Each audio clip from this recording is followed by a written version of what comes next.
Right, good evening all of you in virtual class, good evening all of you here. We are taking biogeographical study, actually now swinging to environment because now we will be roping in humans, human ecological adaptation and major environmental region. अगर आप लोगों ने गोची Leong पढ़ी है तो उसमें आप second part of the book में सारे मेजर एनवायरमेंटल रीजन्स के बारे में पढ़ते हैं. Centre because this is what is written in your syllabus and major environmental reason.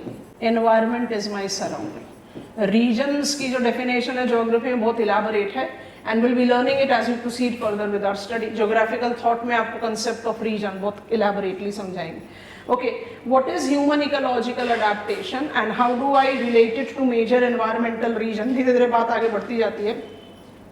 Human ecological adaptations, HEA, बार बार लिखना पड़ेगा इसलिए आपको पहले ही ये हिंट दे दिया है कि अपने आंसर राइटिंग में जब डिसाइड कर लेते हो कि कई बार इतना इलाबोरेट एक्सप्रेशंस आपको बार बार लिखना पड़े या बार बार आंसर करना पड़े, एक एक्रोनिम बना दो, ब्रैकेट में एग्जामिनर को दे दो और उसके बाद उसके बारे में लिखो. You save a lot of time and space. So Sudanese Negro 7 feet tall होते हैं और पिग्मीज जो होते हैं वो 2 फीट टॉल होते हैं. मतलब tallest people of the world and the shortest people of the world. बाकी कुछ जेनेटिक एक्सेप्शंस इधर उधर आर नीग्रोइड एंड मंगोलॉइड को अगर आप इमेजिन करोगे तो they are always short stature. एक किसी चाइनीज इंडिविजुअल को हम इमेजिन कर ले. हेयर वाइज भी negroid are woolly. Caucasoid and Mongoloid have got straight hair. Cephalic index forehead, nasal index nose, lips, they are also having very different appearance. But जो principal divide है वो किस basis पर है? Principal divide है color पर, skin color. So races are identified to be excellent example. आप इसको second point बना सकते हैं, but ये भी बहुत brief रहेगा. क्यों रहेगा? फटाफट से इसका content evolve करते हैं. When I talk about that we are example of divergent evolution. It is 4 phases of evolution. हमें जब हम इंडियन ट्राइब्स के बारे में बात करेंगे ना तब हम आपको एक इंडियन कल्चरल रीजन का मैप बनाएंगे जो 1991 सेंसस पर है. वहां थोड़ा सा और डिटेल्स ऑफ रेसेस के बारे में बात करते हैं. Otherwise races is considered to be outdated. अभी यहां पर कंस्ट्रक्ट करते हैं 4 phases of evolution. Bipedal hominids पहले भी बात कर चुके हैं.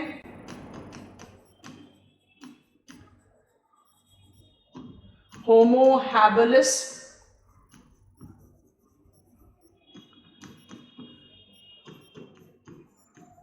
Homo erectus, bipedal hominids, Homo habilis, Homo erectus and Homo sapiens. Bipedal, we know apes were our ancestors, so 2 Homo habilis becoming habitual to 2 foot, thumb separating out from rest of the fingers in hand. Your eyesight increasing, smelling power decreasing compared to what has been applied with apes. And then erectus, when spinal cord became erected. And that is how Homo sapiens evolved.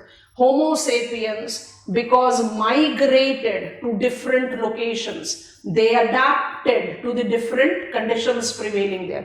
आज हम जाकर shift हो जाएं Congo basin में तो आज हम Negroid में कन्वर्ट नहीं होंगे. But my subsequent generations to come will adapt to that physical appearance. और ऐसा क्यों होगा? स्किन कलर डार्क होने के पीछे ऑफ कोर्स जेनेटिक्स है, मेडिकल कंडीशन है, बट जब हम रेसिस पर्सपेक्टिव में बात करें तो स्किन कलर डार्क क्यों होता है नीग्रोइड का? आप इतने ब्राइट सन से एक्सपोज्ड हैं. अब यूनाइटेड किंगडम जैसे कंट्री में जहां पीक समर्स में भी आपको 2 घंटे की सनराइज मिलती है, सनलाइट मिलती है, तो वहां तो स्किन कलर अपने आप ही लाइट होना है. So it is basically associated with which kind of conditions you are living in. So by Homo sapiens as migrated, they generated divergent evolution, creating racial characteristics. और कौन-कौन से races हैं?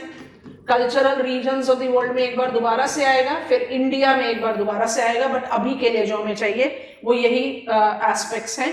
इनको जरा आप जज आउट करो. Which are they?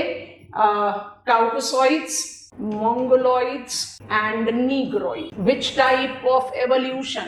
Divergent evolution. इससे ज्यादा नहीं. Caucasoids, the white people, Mongoloids, the yellow people, and Negroids, the black. यहां तक हो गया. अब सोच कर देखो, ह्यूमन इकोलॉजिकल अडेप्टेशन में मेरे पास ये 2 पॉइंट है। नंबर 1, ये दोनों पॉइंट बहुत ब्रीफ हैं, इसको हम इलाबोरेट कर सकते हैं, रेसेस, सब रेसेस, बहुत सारा, बट प्रॉब्लम क्या है उसको यहां लिख देते हैं। प्रॉब्लम सिर्फ इतनी सी है कि United Nations fund for population activity ने 1951 में आइडेंटिफाई करा था no pure race on map of world barring the exception of some primitive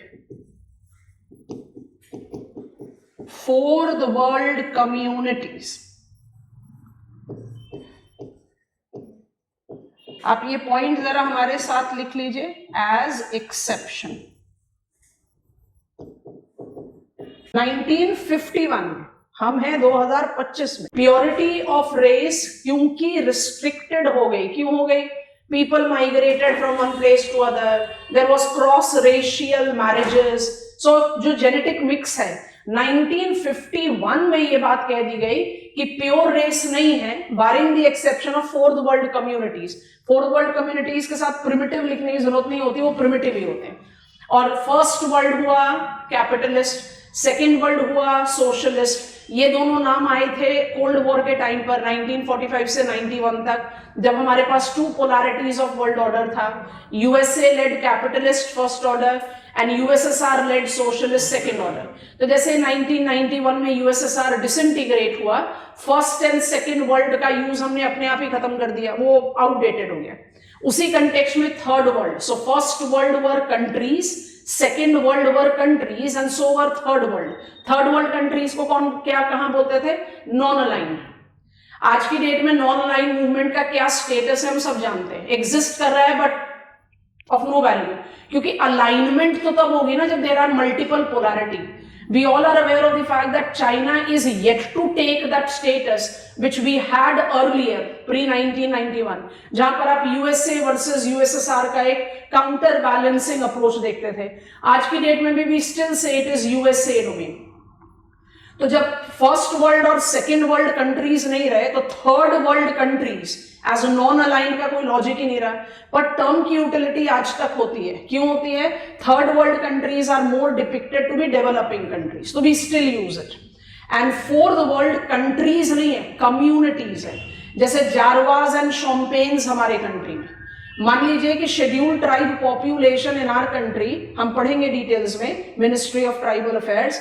if I talk about Jarawas, Shompens, Kukis, Lohitas versus Negis, Meenas, Mizos, Nagas, तो मीजोज और नागाज को आप फोर्थ वर्ल्ड नहीं बोल पाओगे, because they are much mainstreamed, educated, politically aware tribal population.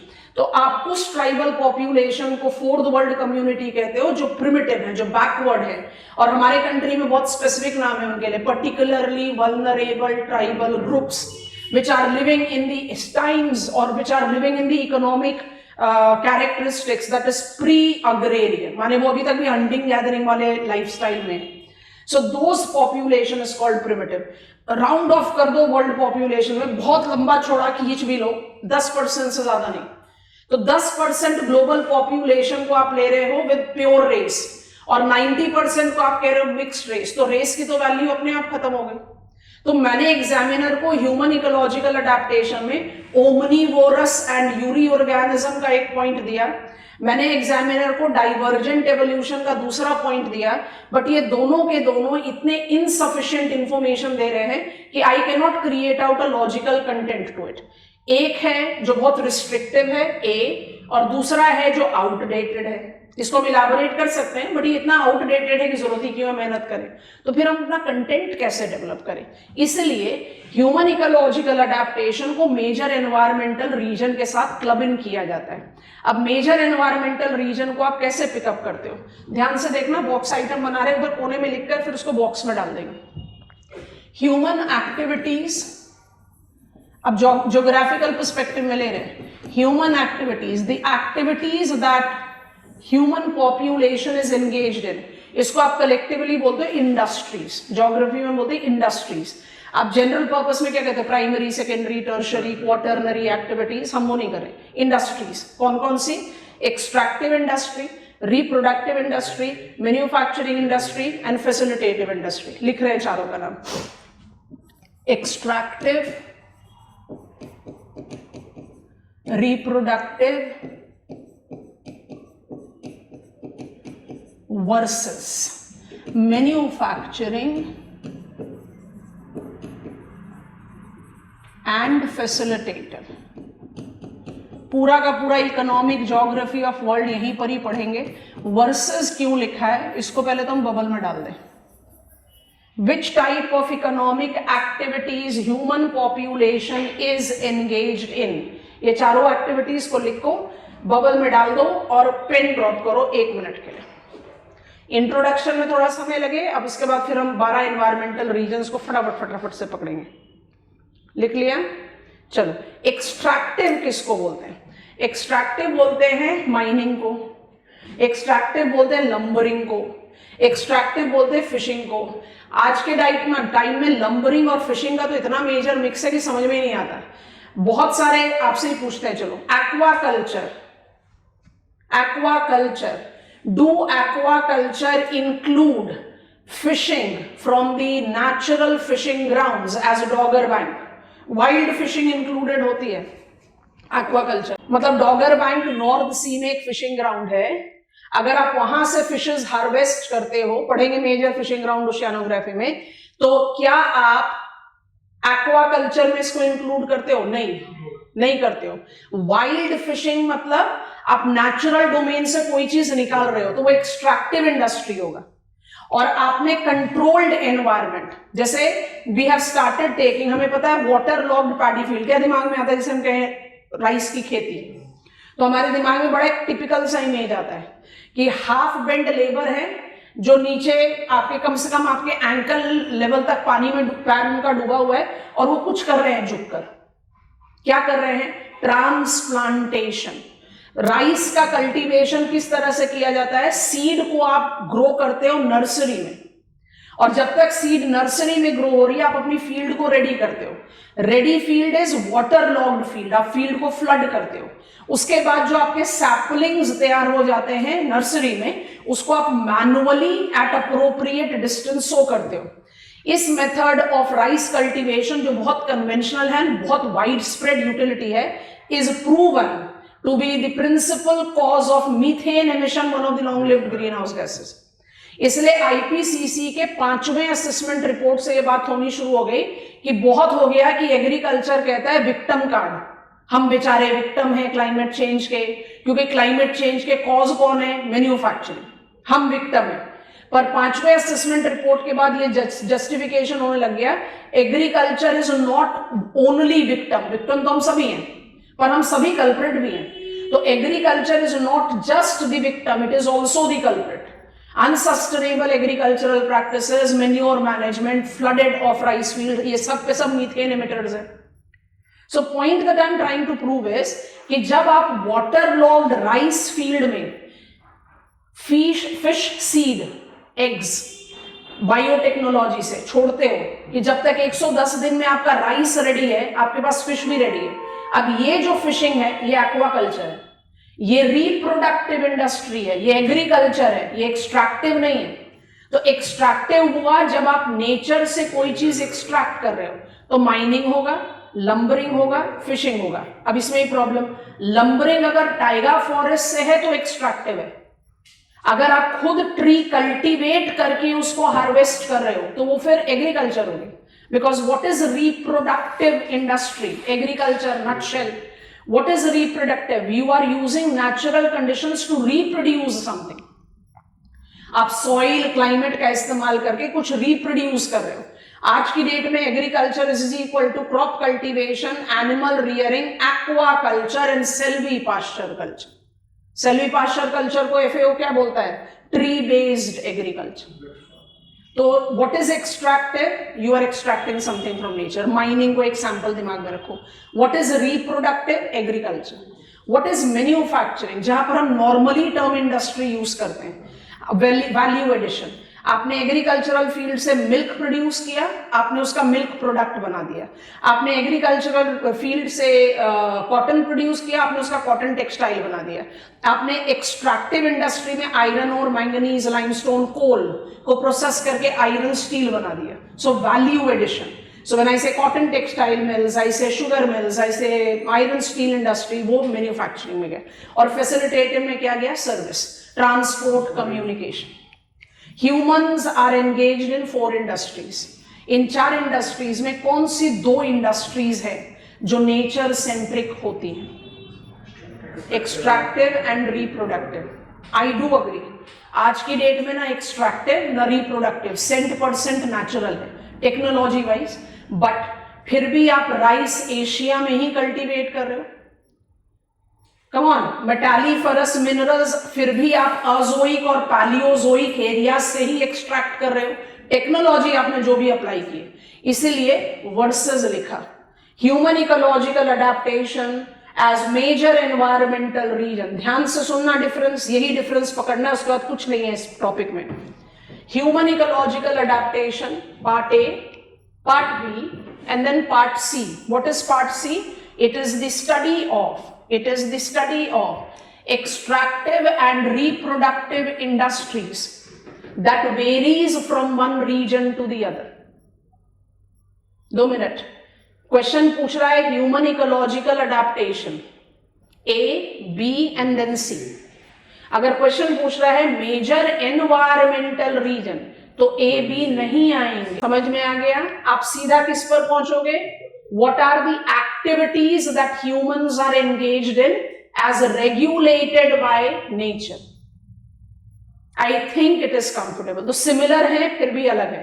Human ecological adaptation में ए और B लिखना पड़ेगा, और मेजर एनवायरमेंटल रीजन है तो सीधा सी पर पहुंचो. पर क्या सीधा सी पर ही पहुंच जाएंगे?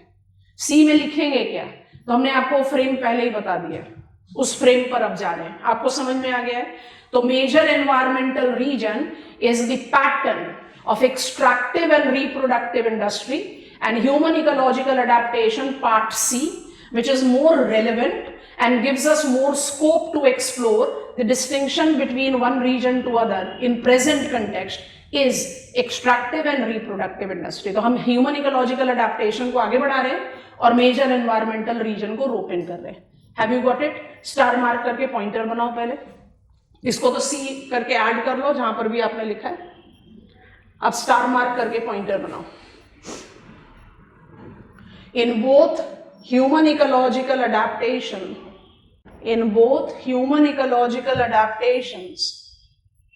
and major environmental regions incorporate extractive and reproductive industries. Human population is engaged in different environmental regions. Environmental regions को बबल में डाल दो. So I'm purposefully writing part C of human ecological adaptation. इसको हम बार बार यूज करते रहेंगे अपने expression में. And we are also beginning with major environmental region. कई बार बोल चुके 12 environmental region है. कौन से 12 की बात कर रहे हैं? क्यों फंसते हो इतनी बार? मतलब जब से स्टडी प्लान दिया तब से बोले जा रहे हैं रेपिटेटिव टॉपिक है, रेपिटेटिव टॉपिक. 9+3 कितनी spoon feeding? Equatorial, monsoonal, savanna, tropical desert, सब tropical desert, Mediterranean, China type, steppe, European, Manchurian, taiga, tundra. Human ecological adaptation है, फ्रॉस्टेड नहीं होगा, वहां कोई हैबिटेशन नहीं है. करें शुरू? चलो. हर ह्यूमन इकोलॉजिकल अडेप्टेशन और मेजर एनवायरमेंटल रीजन के लिए क्या पॉइंटर्स होंगे आपको कुछ दिनों पहले बता दिया है. If you are recalling it, what is the frame of answer that you create? आप सारे पॉइंटर्स जो पढ़कर यहां पहुंचे हो वो सब रेपिटेशन में आते हैं. What is the location, what is the climate, what is soil, what is phototroph, what is heterotroph. तो हम 5 पॉइंट की रिमाइंडर फटाफट से लिखेंगे, फिर ह्यूमन इकोलॉजिकल अडेप्टेशन हमारे लिए एक नया कैरेक्टरिस्टिक्स होगा, उसको ऐड करेंगे. ठीक है? Okay. And we can easily plot them here. जो मेजर एनवायरमेंटल रीजन्स हैं, तो ये 12 नाम है, आप इसको आराम से अप्लाई कर सकते हो. जब इस 12 नाम में आप टाइगा और टुंड्रा की बात करते हो तो I don't need to tell you कि ये सिर्फ नदर्न हेमिस्फेयर में अप्लाइड होंगे. अब बोलोगे नहीं, टुंड्रा तो सदर्न हेमिस्फेयर में भी है, बट सदर्न हेमिस्फेयर में ह्यूमन पॉपुलेशन नहीं है ना. ये ह्यूमन इकोलॉजिकल अडेप्टेशन की बात हो रही है. कंफर्टेबल? चलो 12 रीजन्स को 1 by 1 हैंडल करते हैं. What is my region number 1? यहां पर नंबर डाल देते हैं तो इसका एप्लीकेशन पॉइंट इधर रख देंगे, ठीक है. फिर हम आगे बढ़ते जाएंगे. तो we will go this way. ध्यान से देखो 2 3 4 5, क्योंकि डेजर्ट में थोड़ा सा ओवरलैपिंग कैरेक्टरिस्टिक्स रहेगा. जो पॉइंट सिमिलरिटी में रहेंगे उनको इकट्ठा कर लेंगे. तो सीक्वेंस को इस तरह रख लेते हैं. फिर इसको 6 कर देते हैं, इसको 7 कर देते हैं. और जब आप 45 से 60 डिग्रीज जा रहे हो, 8 and 9 थोड़े से ओवरलैपिंग है, इसलिए ऐसे करके फिर 10 पर आ जाएंगे. 11 and 12. तो we can take any sequence. अब मान लीजिए कि मैं फंसी गया हूं और मुझे लिखना पड़ेगा इस पर आंसर, तो कहीं तो कोई ट्रिक अप्लाई करें जहां रेपिटेशन को कंट्रोल कर पाए. तो इस तरह के ओवरलैप से आप रेपिटेशन को कंट्रोल कर पाओगे. Let me just pass through 2 reasons, आप आराम से समझोगे. Number 1 is wet equatorial region, 5 point repetition. It is 10 degrees north to 10 degrees south. It is warm, wet throughout the year. It is oxazole or laterite. It is densest diversity of plants. जिसके बाद आप आराम से adaptations को add कर सकते हो. Shallowest rooted, exceptionally tall, thin, broad leaf, जरूरत हो अगर एक ही एनवायरमेंटल रीजन पूछे तो. ओके, एंड वी हैव अडोब of insects and reptiles with arboreal dwellers. ये मेरे 5 पॉइंट का रिमाइंडर हो गया. अब मुझे ऐड करना है ह्यूमन इकोलॉजिकल अडेप्टेशन. आपको समझ में आ गया? लिखना सब पड़ेगा. रिवीजन है, हम लिख रहे हैं. आपको लगता है कि आपको लिखना चाहिए तो लिखो, नहीं तो रिवाइज डेफिनेटली करो. What are human ecological adaptation? अब ये नया पॉइंटर है, पहले लिखते हैं, उसके बाद समझने की कोशिश करते हैं.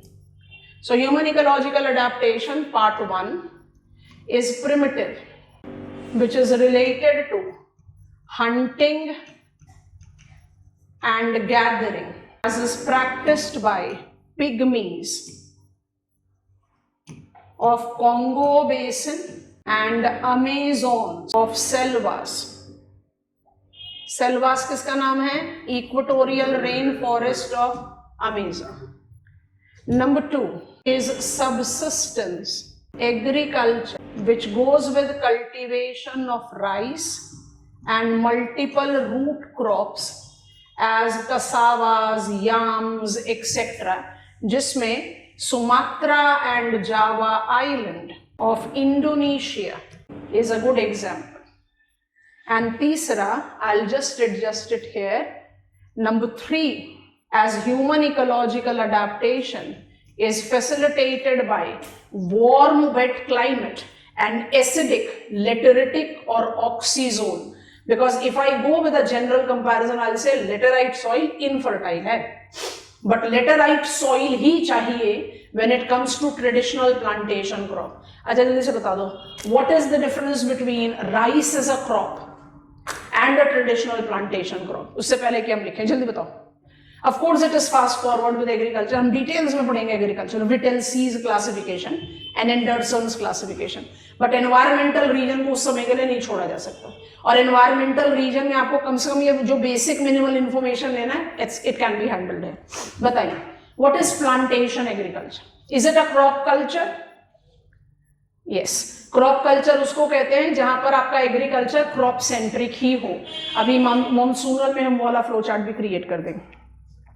Plantation agriculture is only crop culture. Plantation agriculture is different from other crop culture, क्योंकि जब आप राइस कल्टीवेट करके उसको हार्वेस्ट कर रहे हो तो आप राइस को डी रूट कर रहे हो. व्हीट कल्टीवेट करके उसको हार्वेस्ट कर रहे हो तो आप उसको डी रूट कर रहे हो. पर जब आप रबर, कॉफी, कोकोआ, स्पाइसेस को हार्वेस्ट करते हो तो आप प्लांट को डी रूट नहीं करते. आप स्पेसिफिक सीड, स्पेसिफिक लीव या स्पेसिफिक liquid extract out करते हो. Because plantation is that crop based agriculture where same plant, it can be tree, it can be bush, same plant gives you yield for 25 to 30 years. इसलिए plantation agriculture को man made ecosystem बोलते हैं. एक ही plant आपको 25 से 30 साल तक yield देता है. और प्लांटेशन एग्रीकल्चर की भी दो कैटेगरीज होते हैं, एक को बोलते हैं ट्रेडिशनल प्लांटेशन, जिसका एग्जांपल अभी हमने दिया कि मेरा जो टी बुश है वो मुझे 25 साल तक यील्ड देगा, मेरा जो कॉफी प्लांट है वो मुझे 25 साल तक यील्ड देगा, और so will be my rubber tree. Non traditional plantation एक नया कैटेगरी इवॉल्व हुआ है जहां कैरेक्टरिस्टिक सेम होगी, same plant will give me subsequent yields, but 2 to 3 cropping seasons, not 25 years. अगर 2 to 3 क्रॉपिंग सीजन्स हो गया तो कितना साल हो जाएगा, बहुत भी स्ट्रेचफुल करोगे तो 1 से 1.5 साल। एग्जाम्पल क्या है, कॉटन एंड केन।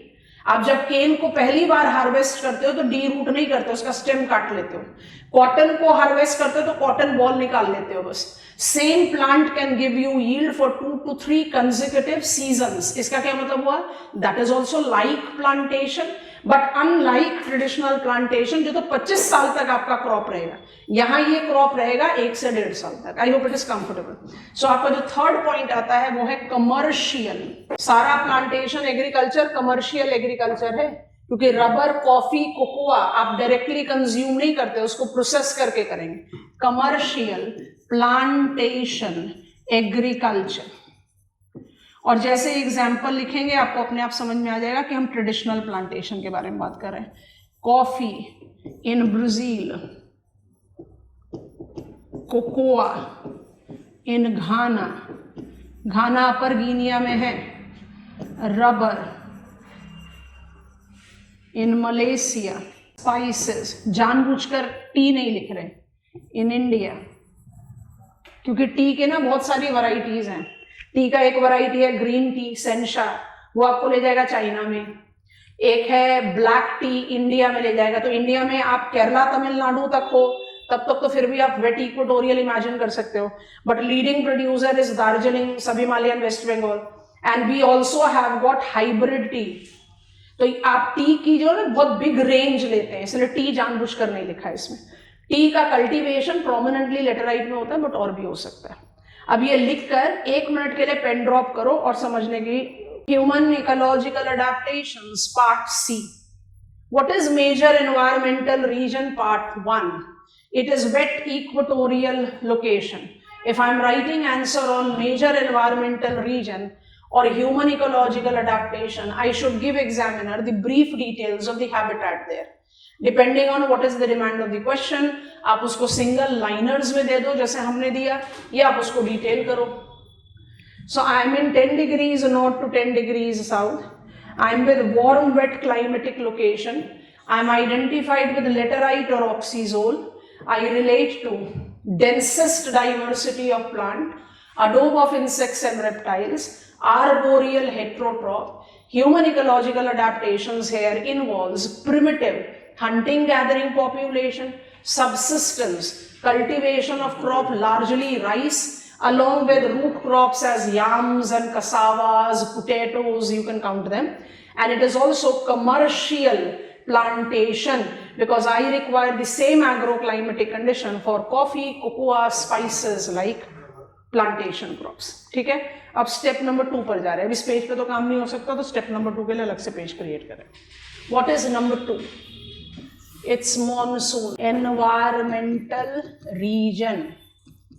5 पॉइंट का रिमाइंडर है, मदद कर सकते हो। 10 degrees to 30 degrees north south at east margins of land, regional है ये। और बताओ, well defined season cycle with summer concentrated rain. Equatorial में वार्म वेट लिख दिया था ना, सॉइल बताओ जल्दी जल्दी। पॉटजोलिक और alfisol, monsoonal, hardwood, deciduous. Heterotroph बताओ, big diversity of heterotrophs, big diversity. कोई स्पेसिफिक अडेप्टेशन तो है नहीं। चलो फटाफट लिखते हैं। It is 10 degrees to 30 degrees north south along eastern margins of land. It is well defined season cycle with summer rains. It relates to less fertile, and I think this is important, photozoic or alphizole. It has monsoonal hardwood deciduous, and it has got well diverse heterotroph range sufficient है। अब आते हैं human ecological adaptation में। Human ecological adaptations includes number 1 primitive again. It largely relates to shifting agriculture slash and burn agriculture भी बोलते हैं। Practiced by primitive, support करना class, practiced by primitive population which are located in remote waiter margin. मुझे एक word का support चाहिए आप लोगों से, remote wetter margin.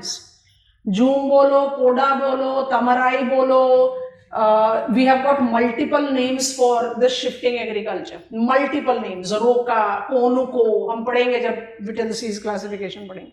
So from Central America, Latin America is a better term that I can use because roca इसका नाम है ब्राजील में, कोनुको वेनेजुएला में कहते हैं, तमराई थाईलैंड में कहते हैं, है ना। So I have got different areas, jhum podu India में बोलते हैं, श्रीलंका में।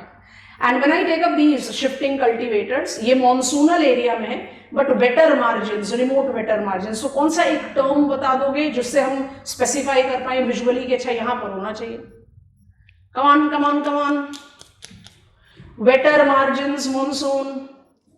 अरे कल की क्लास रिकॉल करो, बिल्कुल भी नहीं मदद करते, A+A करना ही नहीं सीख रहे आप लोग। हम जिस टॉपिक के लिए कहते हैं ना बहुत आसान है, जल्दी जल्दी कवर करेंगे, वहां पर आप हमेशा अटकाते हो।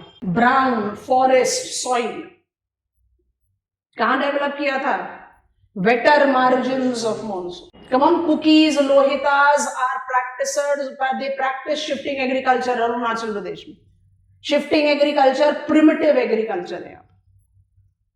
उसके बाद हमारा सेकंड ह्यूमन इकोलॉजिकल अडेप्टेशन जो है वो जाता है सबसिस्टेंस मिक्स्ड क्रॉपिंग।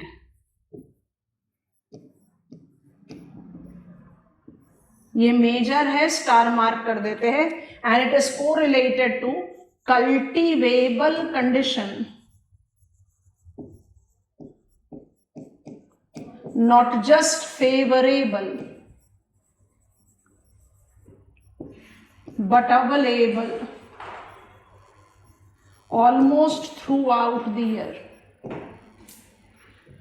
और तीसरा goes with commercial non traditional plantation। आपको पहले ही बता दिया है क्या है, क्योंकि कमर्शियल में आ जाएगा तो सबसिस्टेंस से अलग कर लेंगे। And it correlates with cultivation of cotton and cane.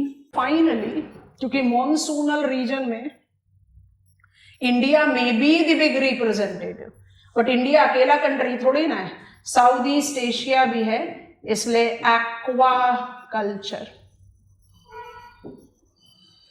Combined with wild. अब यहाँ पर एक बॉक्स आइटम बना रहे हैं, उसको आप हमारे साथ लिख लो, और उसके बाद जब टर्म इस्तेमाल होता है फार्मिंग, वो भी हमने इस्तेमाल नहीं किया, हमने इस्तेमाल किया है मिक्स्ड क्रॉपिंग। देखो इधर, हमने मिक्स्ड फार्मिंग इस्तेमाल नहीं किया, क्रॉपिंग किया है, मिक्स्ड क्रॉपिंग। ये दोनों अलग अलग प्रैक्टिसेस हैं। Mixed farming is crop with live stock, mixed cropping is multiple crops, जिसके बहुत सारे डायमेंशंस हो सकते हैं। मॉनसूनल रीजन में जो इसके डायमेंशंस अप्लाई होते हैं वो इंक्लूड करता है। मिक्स्ड फार्मिंग जब आएगा तो उसको और डिटेल कर सकेंगे, अभी के लिए mixed cropping is equal to crop rotation. And India like country we also practice catch crop, बड़ा इंटरेस्टिंग टर्म है, और इसको आपने बॉक्स आइटम बना दिया। Monsoonal regions qualifies to be mixed cropping region। हम इसको मिक्स्ड फार्मिंग रीजन अभी भी नहीं बोलते, माने फेस वैल्यू को तो डाइकोटमी लगता है। क्यों लगता है? डुअलिज्म लगता है, कंट्राडिक्टिंग लगता है। ऐसा क्यों लगता है? इसलिए कि भाई India is leading milk producer since 1997। आप 1997 से मिल्क प्रोडक्शन कर रहे हो और मिल्क प्रोडक्शन के टॉप रैंकिंग प्रोड्यूसर हो, तो मिल्क तो लाइव स्टॉक यील्ड हुआ ना। Then what, why it is so that we identify और we call it India to be the example of mixed cropping. Why not farming? क्योंकि reality यही है कि आज के डेट में भी average Indian rural dweller devote maximum of his her time in field taking care of crops. Live stock को कभी भी उतनी इंपॉर्टेंस नहीं जाती, सेकेंडरी है वो। और इसके पीछे रीजन है, आप इंडिया जैसे कंट्री में सारे साल भर क्रॉप कल्टीवेट कर सकते हो। एग्रो क्लाइमेटिक कंडीशन ऐसी है, फर्टिलिटी। आप कनाडा को इमेजिन करो, cultivation, Canada is monocultural country. Mono क्या मतलब? एक ही क्रॉप हो सकता है साल में, क्योंकि विंटर्स तो बहुत ग्रिम हो जाती है। तो because we are having such favorable agro climatic condition कि हम सारे साल भर खेती कर सकते हैं, इसलिए वी आर मिक्स क्रॉपिंग। और लाइव स्टॉक को हम इसलिए मेन स्ट्रीम नहीं कर पाए, अब हम कर रहे हैं। Pashudhan Vikas Yojana, Kamdhenu, breeding centers, we have got multiple things that are going on. And why that is the case? Because we want to mainstream livestock. तो livestock का mainstreaming majorly एशिया में नहीं हुआ, but South East एशिया में aquaculture is combined up with. It's a typical location of rice and fish culture. हमारे country में असम और West Bengal can be counted, not all India. So that is how we take up the distinction. ये समझ में आ गया? Repeat कर रहे हैं. What is monsoonal environmental region? Monsoonal environmental region includes human ecological adaptation as agriculture. Let me use it. As crop culture, subsistence as crop culture, commercial as crop culture. It is just aquaculture that is marking up a point of distinction. Otherwise, agriculture centric major environmental region है, जिसमें agriculture का dimension क्या है? Crop culture. और ये क्यों possible है? Because we are in most favorable cultivable locations of the world. Fertile soil है, favorable temperature है, season cycle है, summer crop अलग हो सकता है, winter crop अलग हो सकता है। इंडिया में तो 3 क्रॉपिंग सीजन है, रबी, खरीफ, जाइद। रबी as in winter, kharif as in advancing monsoon, जायद as in dry summers. IMD Indian साल को 4 पार्ट में डिवाइड करते हैं। हमने क्लाइमेटोलॉजी में पढ़ा 2, मार्च से सितंबर बोलो समर्स, सितंबर से मार्च बोलो winters.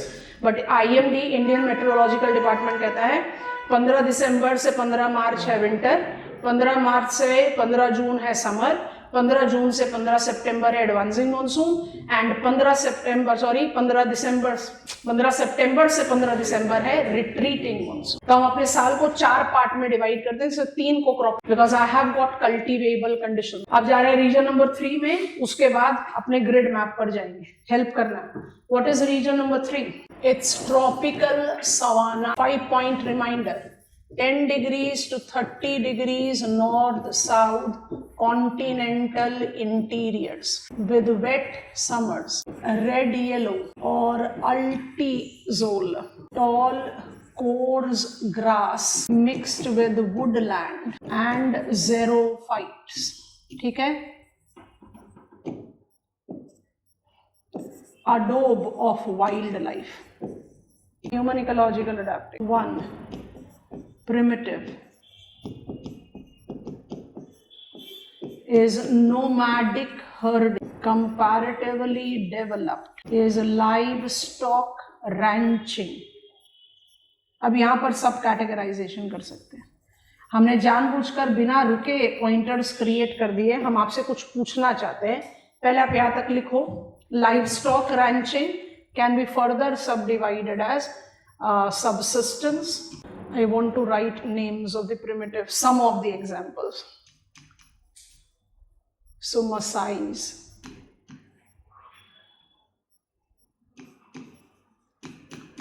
the cattle herders,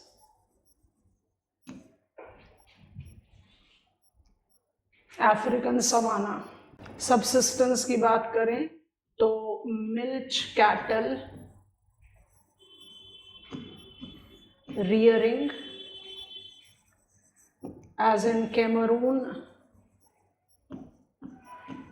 and Central African Republic. और कमर्शियल की बात करें, इंफॉर्मेशन रेपिटेटिव है, प्लीज रिकॉल। अल्फाल्फा for beef cattle, sorry, in Brazil, और Nullarbor sheep rearing Australia.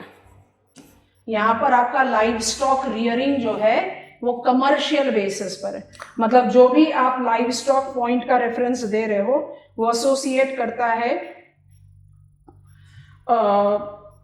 Cell के लिए, आप सेल्फ कंजम्पशन के लिए उसको नहीं। कोई एक पॉइंट ऑफ, जिसको कहते हैं ना नोड पॉइंट, कोर पॉइंट, कोई एक कोर पॉइंट पकड़ में आ रहा है सवाना के लिए? कोई एक कोर पॉइंट जो आपको यही चीज है जो दिमाग में रख लिया तो कंटेंट तो हम फटाफट बिल्टअप कर। Habitat itself is known for animals, और ह्यूमन इकोलॉजिकल अडेप्टेशन भी एनिमल सेंट्रिक है। यस और no?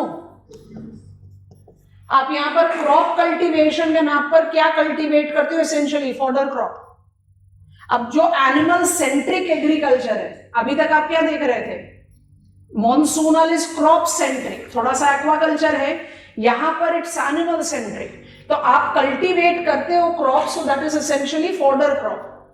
Why that is the case? क्योंकि रेड येलो और अल्टीजोल इतना कोई फर्टाइल सॉइल है नहीं, कॉन्टिनेंटल क्लाइमेट है, तो प्रेसिपिटेशन भी इतना डिपेंडेबल नहीं है। डिफरेंस क्या होता है नोमैडिक हर्डिंग और लाइव स्टॉक रैंचिंग में? दोनों एनिमल सेंट्रिक एग्रीकल्चर है। nomadic herding में you are dependent on your animals and your animals are dependent on natural pasture. आप उनको लेकर घूम रहे हो एक जगह से दूसरी जगह कि वो अपने आप अपने लिए खाने पीने का इंतजाम करें। nomadic herding, you are not at a stable place. I hope it is comfortable. और livestock ranching क्या है? You are rearing your animal. You are taking care of their feed, fodder, health, hygiene.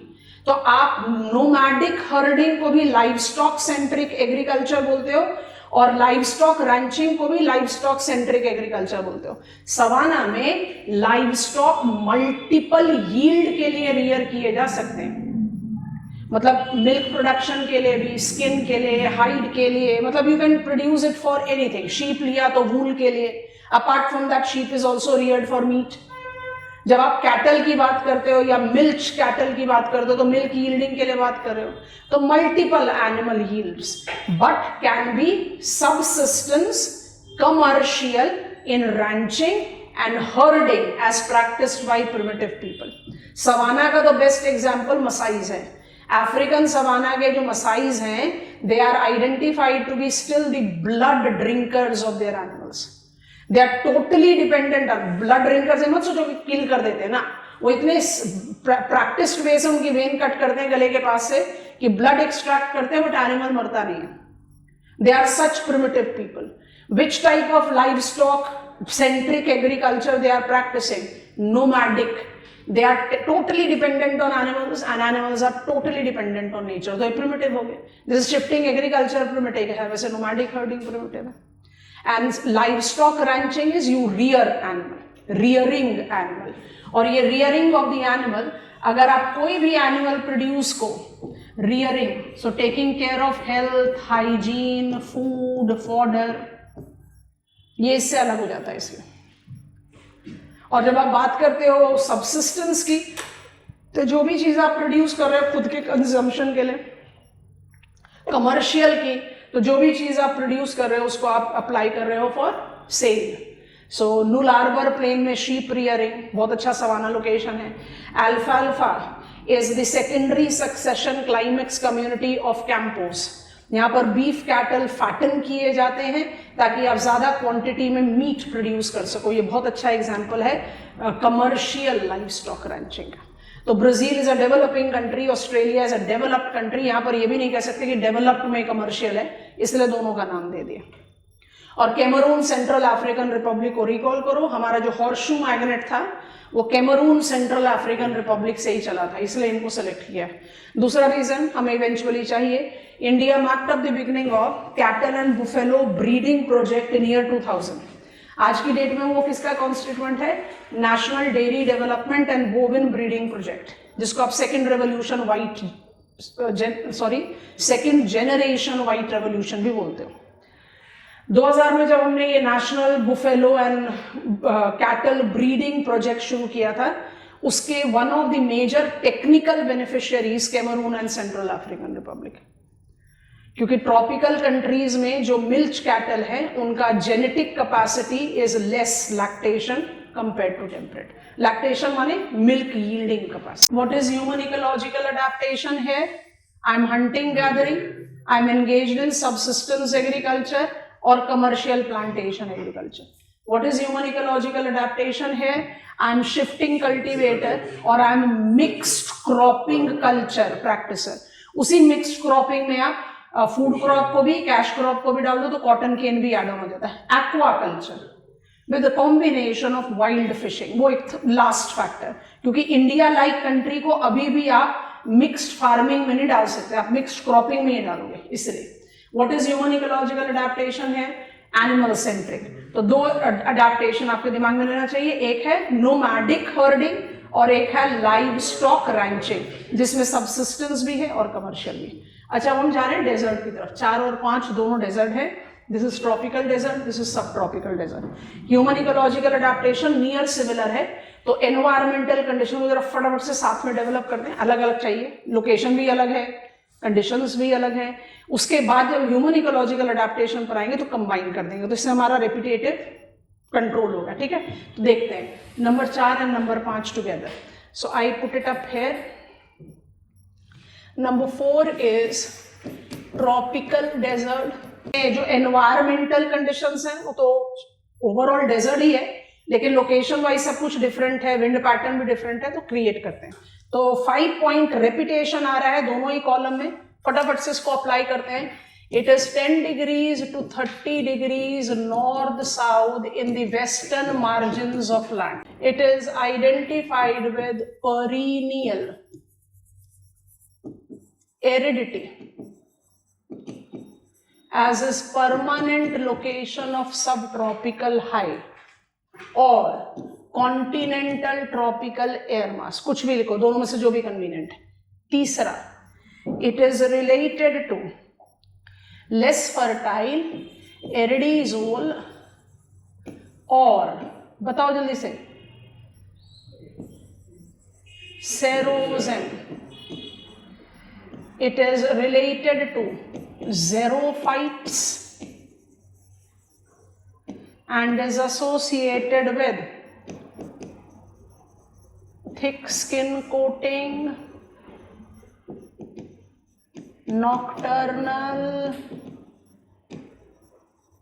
big ears of big diversity. चलो, ये 5 point का reminder इधर हो गया. इधर आते हैं, मदद कराओ, क्या लिखे? It will be 30 to 45 degrees north south in continental interiors. It is with perennial aridity. ये भी डेजर्ट ही है. Perennial aridity. Why? Remains in influence of continental tropical and continental polar air mass. Aridity में factor apply कर सकते हो just to make the distinction, अगर required है, नहीं तो छोड़ सकते हो. इलैबोरेट कर सकते हो. Come on, why my precipitation amount is more when I am tropical desert? Sudden heating of sand, neighbour is ocean, maritime tropical air mass आएगा. सब ट्रॉपिकल डेजर्ट में why my amount of precipitation so low. चाहे तो waste से westerlies आए, east से easterlies आए. Westerlies आएगी winters में, ईस्टर्लीज आएगी समर्स में. वो ड्राई अप हो जाएगी by the time it reaches interior. So my continentality is the reason that I am desert. अच्छा, इसके बाद एरिडीजोल और सेरोजेम तो एज इट इज रहेगा.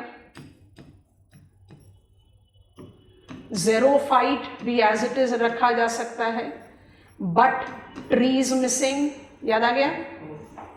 ज्यादा बुशेस होंगे यहाँ पर, biodiversity decreases with increase in sign of latitude. अच्छा, यहाँ पर भी मेरे पास थिक स्किन कोटिंग है. रीजन आप सबको पता है कि अलग है, बट उसके साथ जो इंपॉर्टेंट चीज है वो है ग्रेजिंग कम्युनिटी. यहाँ पर मुझे नहीं मिलता डाइवर्सिटी ऑफ हेट्रोट्रॉन, यहाँ मुझे ग्रेजिंग कम्युनिटी मिलती है. ये पॉइंट्स ऑफ सिमिलैरिटी भी दिख रहे हैं, कंपैरिजन भी दिख रहे हैं। अब इसके बाद जो आपको अप्लाई करना है वो नियर सिमिलर होंगे, तो हम कहीं अपना रेपिटेशन कंटेन कर पाएंगे, इसलिए उसको हम साथ में लिख सकते हैं। I think I have proven, पूरा रेपिटेटिव टॉपिक है, पूरा रिविजन होता है जो आपने पिछले 3-4 दिनों में पढ़ा है, पर मेरे ख्याल से रिविजन रिक्वायर्ड है। एक बार ये रिविजन हो जाता है तो आपको वो भी पता चल गया जो हमने आपको फ्रेम दिया। अब आप आराम से समझ रहे हो कि अगर ये 5 पॉइंट लिख दिया तो आपने बायोम्स का इंफॉर्मेशन क्रिएट कर दिया। इसमें से क्या पॉइंट डिलीट करोगे तो प्लांट्स का इंफॉर्मेशन हो जाएगा? हेट्रोट्रॉफ। इसमें क्या डिलीट कर दोगे तो क्लाइमेट का इंफॉर्मेशन हो जाएगा? हेट्रोट्रॉफ, रोटोट्रॉफ और soil. Location climate, location climate soil plant, soil छोड़ भी सकते हैं। Location climate plant heterotroph, biome location climate soil plant animal, and human ecological adaptation छठा पॉइंट होगा। चलो बताओ डेजर्ट में ह्यूमन इकोलॉजिकल अडेप्टेशन क्या क्या लिया जा सकता है? एक अप्लाई कर लो सहारा डेजर्ट, दूसरा अप्लाई कर लो Gobi desert, because when we take a preference of these 2 deserts जहां पर हैबिटेबिलिटी, अब यहाँ पर गुरबंतु अनुगत नहीं करेंगे, रेनलेस क्वार्टर में ह्यूमन हैबिटेशन तो कम ही होगा, तो क्या क्या हो सकता है सोचकर देखते हैं। ह्यूमन इकोलॉजिकल अडेप्टेशन पार्ट 1 दोनों ही डेजर्ट में इज प्रिमिटिव, फिर से नोमैडिक हर्डिंग। अब डेफिनेशन देने की जरूरत नहीं है, ये जो नोमैडिक हर्डिंग पॉपुलेशन है इसके कैटेगरीज डिफाइन किए जा सकते हैं, जैसे when I talk about Budwins, the camel herders of Sahara Desert, अब जानबूझ के सहारा लिख देते हैं क्योंकि दोनों डेजर्ट को हम लोग एक साथ ले रहे हैं। I can see compatibility of it with Kazakhs, Mongols, they are horse herders, and where they are, I think पता चल रहा है, कजाकिस्तान, मंगोलिया, तो सब ट्रॉपिकल डेजर्ट, तो नोमैडिक हर्डिंग दिखाई देती है डेजर्ट्स में। इसके अलावा मुझे डेजर्ट्स में क्या दिखाई देता है, अलग भी लिख सकते हो, साथ लिख सकते हो, कमर्शियल एग्रीकल्चर। आप बोलोगे डेजर्ट में कमर्शियल सबसिस्टेंस एग्रीकल्चर ये कैसे हो रहा है, तो इसको अप्लाई करें 2 चीजों को कंबाइन करके। कैसे? All desert is not cultivable, but अगर आप सहारा डेजर्ट में हो तो नाइल वैली, और जब आप सब ट्रॉपिकल डेजर्ट में हो, नई जगह का नाम बोल रहे हैं, आप छोड़ नहीं सकते, ह्यूमन इम्पैक्ट ऑन एनवायरनमेंट पर जा रहे हैं, तो सब ट्रॉपिकल डेजर्ट, क्योंकि हम पहले ट्रॉपिकल डेजर्ट का एग्जांपल लिख रहे हैं तो वैसे ही करते हैं। सब जो ट्रॉपिकल डेजर्ट है वहां पर हमने मान लीजिए एग्जांपल ले लिया नाइल वैली, तो आप इजिप्ट में हो, ठीक है, या आप एग्जांपल ले सकते हो इंडस वैली, तो आप पाकिस्तान में आ गए। पाकिस्तान का एवरेज एनुअल प्रेसिपिटेशन 30 सेंटीमीटर है। चलो आप अपनी क्लाइमेट की नॉलेज को अप्लाई करोगे, ट्रॉपिकल लैटिट्यूड में ईस्ट से वेस्ट जाओगे तो ड्राई होगे कि नहीं, तो पाकिस्तान जो है 30 सेंटीमीटर ऑफ एनुअल रेनफॉल में टेक्निकली डेजर्ट है, पर वहां कल्टीवेशन कहाँ होता है? नाइल वैली में। बिल्कुल वैसे ही जब आप, अब हमारा सेकेंड एग्जाम्पल सब ट्रॉपिकल से आ रहा है, हम एग्जाम्पल ले रहे हैं तुरानियन लोलैंड्स की, अभी मैप पर दिखाएंगे। ये जो तीनों नाम हमने लिख दिए ट्रॉपिकल और सब ट्रॉपिकल डेजर्ट के, ये सबसिस्टेंस और कमर्शियल एग्रीकल्चर दोनों के साथ जाते हैं। तुरानियन लोलैंड को पकड़ने के लिए for the time being Kazakhstan को इमेजिन कर लो, otherwise it extends in Kazakhstan, Uzbekistan, Turkmenistan. 3 out of 5 Central Asian breakaway countries of former USSR. यहां तक लिखो फिर समझा रहे हैं। दोनों ही डेजर्ट में प्रिमिटिव नोमैडिक हर्डिंग मिलेगा, दोनों ही डेजर्ट में एग्रीकल्चर मिलेगा that combines subsistence crop culture. जैसे कजाकिस्तान में भी वीट कल्टीवेशन है, इजिप्ट में भी वीट कल्टीवेशन है। दोनों ही जगह पर आपको कॉटन कल्टीवेशन मिलेगा, long staple cotton, actually 40 millimetre. Cotton का जो वैल्यू है, कमर्शियल वैल्यू, वो स्टेपल लेंथ पर होता है, तो कॉटन को हम 3 स्टेपल लेंथ में डिवाइड करते हैं। लॉन्ग स्टेपल कॉटन जिसमें स्टेपल लेंथ 40 मिलीमीटर का है, मिड स्टेपल कॉटन जिसमें आप 20 से 40 लेते हो, एंड शॉर्ट स्टेपल कॉटन जो 20 मिलीमीटर का है। तो जो जितने ड्रायर क्लाइमेटिक लोकेशन होते हैं ना, वहां पर कॉटन का लॉन्ग स्टेपल प्रोडक्शन होता है, उसको डेनिम कॉटन भी बोलते हैं, very high grade cotton. So I am cultivating cotton, I am cultivating wheat. तो मेरे पास क्रॉप कल्टीवेशन सब्सिस्टेंस भी है, कमर्शियल भी। यहाँ पर तुरानियन लोलैंड को हमने रिप्रेजेंटेशन दिया सेंट्रल एशिया का। जल्दी से मैप खोलेंगे क्योंकि नेक्स्ट आइटम तो आपने मुझे बताना है, हम इसलिए रुक गए हैं यहाँ पर। श्रिंक कर देंगे ताकि यहीं पर ही ऐड ऑन करेंगे। मैप ऑफ एशिया पहुंच जाइए, पहुंच गए तो गो अहेड दीजिए, पॉलिटिकल मैप पर ट्रांसफर करो। 3 कंट्रीज को पकड़ो, Kazakhstan, Uzbekistan, Turkmenistan. Physical map पर वापस ले जाओ। अरल सी दिख रहा होगा, Aral Sea is mouth of 2 rivers, Amu Darya and सिर दरिया।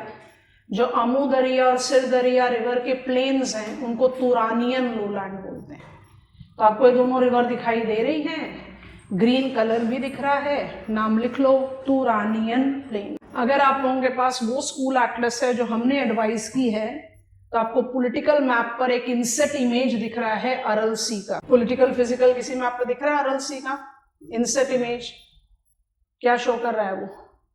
अरल Sea is that sea which is so fast closing.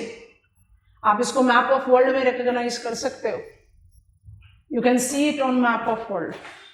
इतना बड़ा सी है कि ये मैप ऑफ वर्ल्ड में विजिबल होगा, राइट देयर दिख रहा है, कैस्पियन सी के जस्ट ईस्ट में। और अरल Sea is so fast closing कि 2030 तक अनसस्टेनेबल एग्रीकल्चरल प्रैक्टिस का जबरदस्त उदाहरण हमने अमू और सिर दरिया को चैनलाइज किया। Human impact on environment next leg है। अब भाई वाटर रिसोर्स का इस्तेमाल तो करोगे, irrigation, because when I talk about sustainable growth it is not related to denial of use. आप हिस्टोरिकल मॉन्यूमेंट्स को प्रिजर्व करते हो, आप नेचुरल रिसोर्सेस को प्रिजर्व नहीं कर सकते, because preservation is denial of use and natural things becomes the resources when I use it. Sustainability is use it judicially, ensure no wastage, ensure replenishing. Amu दरिया सिर दरिया एक ऐसा एग्जाम्पल है जहां कजाकिस्तान, उज्बेकिस्तान, तुर्कमेनिस्तान ने अपनी एग्रीकल्चरल पोटेंशियलिटी बढ़ाने के लिए इन दोनों नदियों के पानी को डाइवर्ट किया, इरिगेशन एनहांस किया, क्रॉप प्रोडक्शन एनहांस किया, कोई मना नहीं कर रहा। But question comes in at what cost? क्योंकि जितना डिस्चार्ज आपने डाइवर्ट कर दिया वो अरल सी में उतना डिस्चार्ज रुक गया। हम 1970 से बात कर रहे हैं कि India is planning to have all the peninsular and extra peninsular river को मिला देना, नेशनल रिवर गार्लैंड सिस्टम। आपको क्यों लगता है कि उसका प्रैक्टिकल मोबिलाइजेशन आज की डेट में भी, आज हम कहते हैं हिमालयन कंपोनेंट, पेनिनसुलर कंपोनेंट सब मोबिलाइज, बट 70 से करते हुए आ रहे हैं, अभी भी 1-2 ही लिंक दिखाई देते हैं क्योंकि there are massive environmental cost related to it and I have to think about sustainability. और उसी को आप EIA के साथ एसोसिएट करते हैं, एनवायरमेंट इंपैक्ट असेसमेंट। तो पॉइंट जो हम प्रूव करना चाह रहे हैं वो सिर्फ ये कि आपने अमू और सिर दरिया रिवर के इतने पानी को डाइवर्ट कर दिया कि गेन तो रहा short term and devastating long term जो नेगेटिव इंपैक्ट है, we are just sitting at the verge of it. खुद सोचो, अरल सी कल क्लोज हो जाए, वो क्लोज होने की कगार पर है, अरल सी कल क्लोज हो जाए तो ये तीनों सेंट्रल एशियन कंट्री तो बाय डिफॉल्ट और डेजर्टिफाइड हो जाएंगे, इनके पास तो मरीटाइम इन्फ्लुएंस रहेगा ही नहीं, तब कल्टीवेट कैसे करेंगे? Turanian lowland is an excellent example of unsustainable agriculture. Human impact on hydrosphere में हमारा एक बहुत मेजर केस स्टडी है, इसलिए तुरानियन यहां जानबूझकर लिखा। चलो, नया प्लेस था, मैप पर दिखा दिया। मुझे थर्ड पॉइंटर में आप लोगों की मदद चाहिए, जल्दी से कर दो। थर्ड तो लिख दिया, fourth point human ecological adaptation, जल्दी बताइए,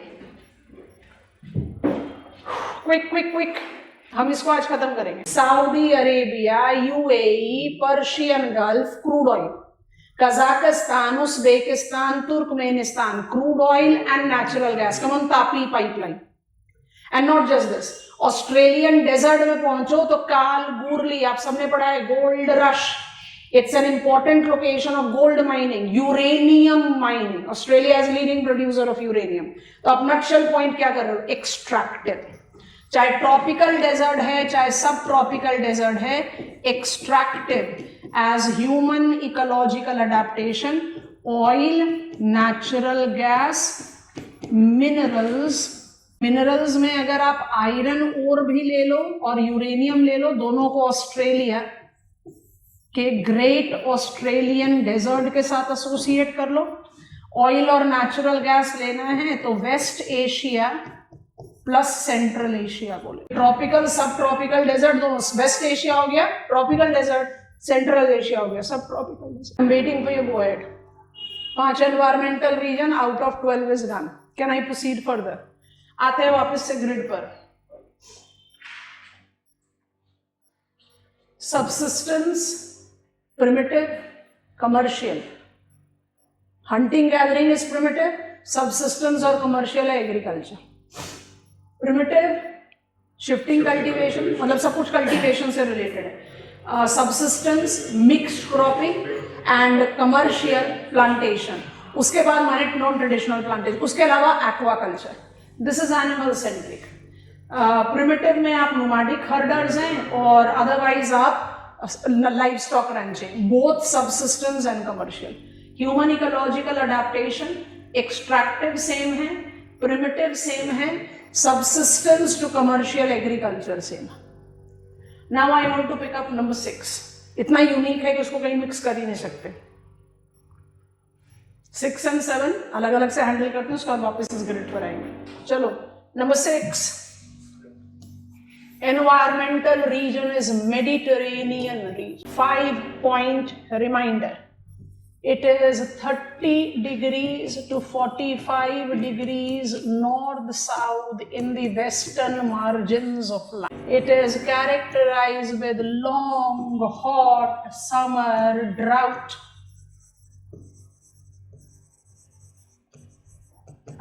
with winter rains.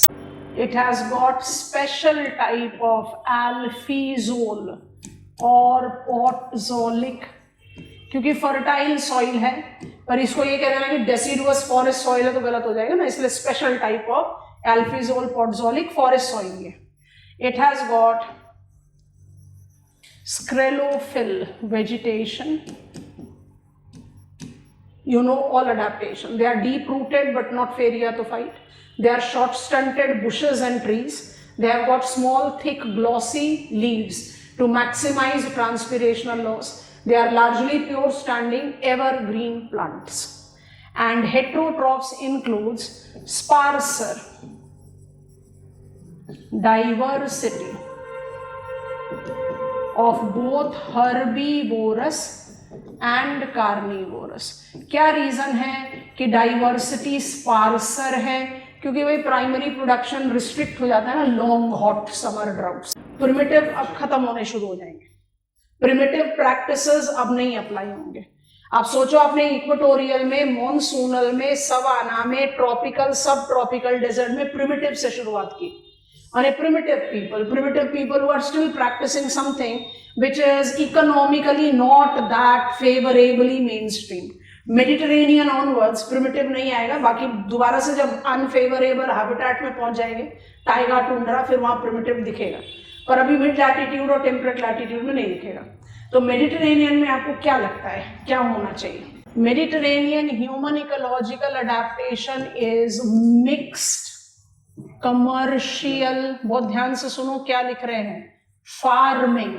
आपको बिल्कुल शुरू में समझा दिया है कि मिक्स्ड क्रॉपिंग और मिक्स्ड फार्मिंग में क्या डिफरेंस हो। ये मिक्स्ड फार्मिंग है, यहां पर you are having cultivation of food crops. अब इस लैटिट्यूड पर और इस क्लाइमेट पे आप राइस तो नहीं कल्टीवेट कर सकते, तो आप व्हीट कल्टीवेट कर रहे हैं। यू हैव कैश क्रॉप्स, तो आपको कल टर्की का एनाटोलिया प्लाट्यू दिखाया था और बताया था कि व्हाइट टेरेसेस, रेड जीना कॉटन और केन के लिए जाना जाता है। तो you are producing cotton, you are producing tobacco, तो आपके पास रेंज है and you rear animal. Mediterranean climate में कौन से एनिमल ज्यादा रियर किए जाते हैं? Sheep, goat, pig. Milch cattle थोड़े कम होते हैं। माने एक जनरल कंपैरिजन अगर आपको बताएं, 2 मिनट रुको, उसका कॉपी डाउन कर लेना। अगर हम ये कंपैरिजन का कोई लॉजिक नहीं है बट थोड़ा सा सेंस बनाने में मदद करता है। अगर हम प्रिंसिपल फूड क्रॉप और न्यूट्री सीरियल, जिसको बड़े लंबे समय तक हम coarse grain term was given to us by colonial settlers, जिसको आज हम बोलते हैं मिलेट्स और न्यूट्री सीरियल। तो कोर्स टर्म दिया कॉलोनियल सेटलर्स ने राइस और व्हीट एज फूड क्रॉप को बाकी सारे फूड क्रॉप, वर्ल्ड में जो थर्ड प्रिंसिपल फूड क्रॉप है राइस व्हीट, थर्ड नंबर पर आता है, उसको बोलते हो आप मेज, कॉर्न भी बोला जाता है। बट इंडिया में जो थर्ड रैंक पर आता है उसको आप कहते हो ज्वार। तो मेज, ज्वार, बाजरा, रागी, बार्ले, ऑल मिलेट्स। तो जब कॉलोनियल टाइम था, which was a quite significant time in the modern history, colonial settlers ने जो कॉलोनीज में एग्रीकल्चर डेवलप शुरू किया, तो क्रॉप्स को 2 कैटेगरी में डिवाइड किया। एक है प्रिंसिपल क्रॉप, जिसमें व्हीट और राइस रखिए, फूड क्रॉप की बात कर रहे हैं, और एक को कहा कोर्स ग्रेन। अब जब वो मेज या ज्वार जैसे क्रॉप को कोर्स कह रहे थे, तो उनका सीधा मतलब था कि ये वो फूड क्रॉप हैं जो कोर्सर कंडीशन में कल्टीवेट किए जा सकते हैं। मतलब अगर व्हीट और राइस को कंडीशन चाहिए 1+2+3, हम कंडीशन पर नहीं जा रहे हैं, हमें जरूरत नहीं है अभी। व्हीट को चाहिए 1+2+3, आपने 1+2 तो अवेल कराया, 3 नहीं है, तो व्हीट की क्वालिटी और क्वांटिटी थोड़ी सी डगमगाएगी। Same goes with rice. But अगर आप मेज और ज्वार को लो, लैब में बैठकर आप कहो कि मेज को चाहिए ये इस तरीके का सॉइल, इस तरीके का टेम्परेचर, इस तरीके का प्रेसिपिटेशन, फिर से 3 कंडीशन, और आप तीनों में से कुछ भी मत दो, तब भी मेज आपको डिपेंडेबल यील्ड देता है। तो coarseness was been applied to depict कि ये वो क्रॉप्स हैं जो कोर्सर कंडीशंस में कल्टीवेट किए जा सकते हैं, अनलाइक प्रिंसिपल ग्रेन। पर उसका धीरे धीरे जनरेशंस ऑन जनरेशन क्या मीनिंग होने लगा, ये ग्रेन ही कोर्स है, poor people cultivated, poor people consume it, and that has been the reason कि एक क्रॉप में कास्ट डिवाइड इवॉल्व हुआ। आप सोच कर देखो, जनरेशन 1 ग्रीन रेवोल्यूशन इंडिया या फूड कॉर्पोरेशन ऑफ इंडिया का पब्लिक डिस्ट्रीब्यूशन सिस्टम शुरू वाले टाइम में, what was union government procuring agencies procuring wheat and rice? Government procuring agencies, fair price shop, ration shop में व्हीट और rice ही मिल रहा है, बाजरा, मेज, ज्वार, रागी, बार्ले नहीं मिलता। तो जब गवर्नमेंट ही नहीं प्रोक्योर करेगी तो आपने उसको और एनहांस कर दिया। फैक्ट क्या है, आप कोई भी टेक्स्ट बुक इकोनॉमिक ज्योग्राफी को उठा के देखो, सारे स्टैंडर्ड जो टेक्स्ट बुक्स हैं वो 1970s और 80s के फाइनल पब्लिशिंग है। उसमें आपको लिखा हुआ दिखेगा, oats are the hardest cereal cultivated which is not even conducive animal feed. आज की डेट में आप अग्री करोगे, oats have evolved as the most prized fibrous food that are right there in the dining table of every elite middle class urban families. क्योंकि हमने वो जो कोर्सनेस वाला माइंडसेट डेवलप किया था उसको हमने शेड करना शुरू करा। भाई कोर्स का मतलब था कोर्स कंडीशन में कल्टीवेट होना। कोर्स का मतलब ये नहीं था कि आप फार्मर गरीब हो जाते हो अगर आपने बाजरा कल्टीवेट करने लग दिया, आप गरीब इंसान हो जाते हो कि आप व्हीट छोड़कर बाजरा कंज्यूम कर रहे हो। That kind of divide that was created and that was the reason हमने एक सॉर्ट ऑफ मोनोकल्चर कल्टीवेट करना शुरू किया which resulted into soil exhaustion. और आज की डेट में जब आप मिलेट ईयर सेलिब्रेट कर रहे हो, अवेयरनेस जनरेट कर रहे हो, we are still extremely aware nowadays as how many. अब ग्लूटेन फ्री डाइट की जब आप बात करते हो तो ऑटोमेटिकली व्हीट को तो आप साइड लाइन करना शुरू कर रहे हैं। So awareness is marking up increase and अब हम कोर्स ग्रेन को कोर्स ना बोल के ग्लोबली इसका मच अप्लाइड टर्म है मिलेट, और इंडिया में इसका मच अप्लाइड टर्म है nutri cereal, nutritive cereal. It should not be considered as coarse feed. तो हम ये आपको इतना इलैबोरेट रेफरेंस क्यों दे रहे हैं, क्योंकि हम ये पॉइंट को कंपेयर करना चाह रहे थे। तो rice wheat versus nutri cereal, milch animals versus sheep goat. cow requires luxurious condition. Cows, compared to it, when I rear sheep, goat, buffalo, come on, buffalo converts waste into valued product. Buffalo को आप crop residue feed कीजिए, और buffalo milk 49% of milk produced in India is buffalo milk, we are leading milk producer. आप animal buffalo को feed कीजिए crop residue से, and it is converted into that high valued product जिसमें इतना high fat content है कि dairy processing industries का आप पीछे लाइन लगा सकते हो। But cow requires more luxurious conditions. यहां पर आप कौन से एनिमल्स को रियर कर रहे हो? You are rearing the animals which are not that luxurious in their condition, ये कंडीशन ही लग्जूरियस नहीं। तो ये मिक्स्ड क्रॉपिंग रीजन नहीं है, ये mixed farming region, and everything cultivated here is on commercial basis, self consumption के लिए नहीं, इसलिए कमर्शियल लिखा। जल्दी बताओ सेकंड क्या लिखे? Commercial production of fruits, flowers and vegetable marked up their conventional beginning in Mediterranean region. Reason: Mediterranean natural stand includes citrus varieties of fruits, figs, olives. They are gardens of the world. What is human ecological adaptation? Human ecological adaptation is commercial agriculture. कौन सा type of agriculture? Mixed commercial farming and horticulture. Topic बहुत बल्कि है, but अगर थोड़ा सा rationality के साथ मैनेज किया जाए तो अच्छा आंसर लिखा जा सकता है। But it is advisable to be attempted जब आप फंस चुके हो कि बाकी दो क्वेश्चंस मेरे को बहुत अच्छे से लिखने आते हैं तो मैं लिखना चाहता हूँ, या आपको एक दो एनवायरमेंटल रीजन स्पेसिफाई कर रखा है क्वेश्चन, मतलब आप एक जनरल फ्रेम दो एग्जामिनर को और एक दो के बारे में डिटेल करना, तब इट इज मैनेजेबल।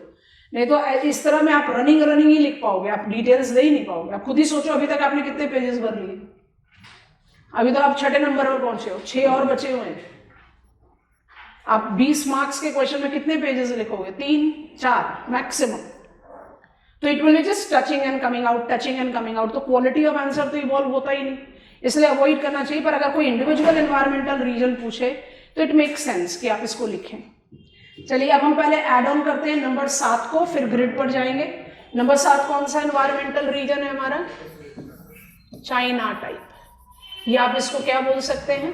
सब ट्रॉपिकल। जल्दी से बता दो, सब ट्रॉपिकल में कितने एनवायरमेंटल रीजन है?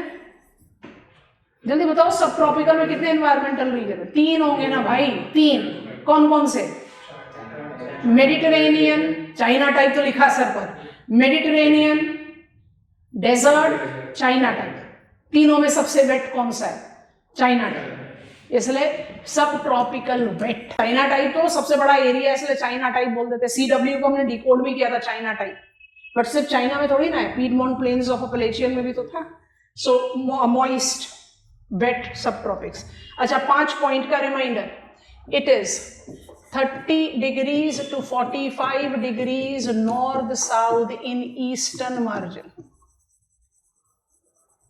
It is a typical subtropical monsoonal climate.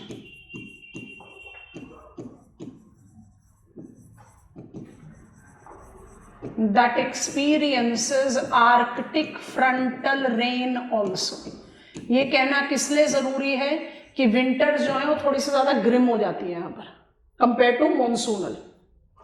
It is identified with less fertile alfeazole or potzolic.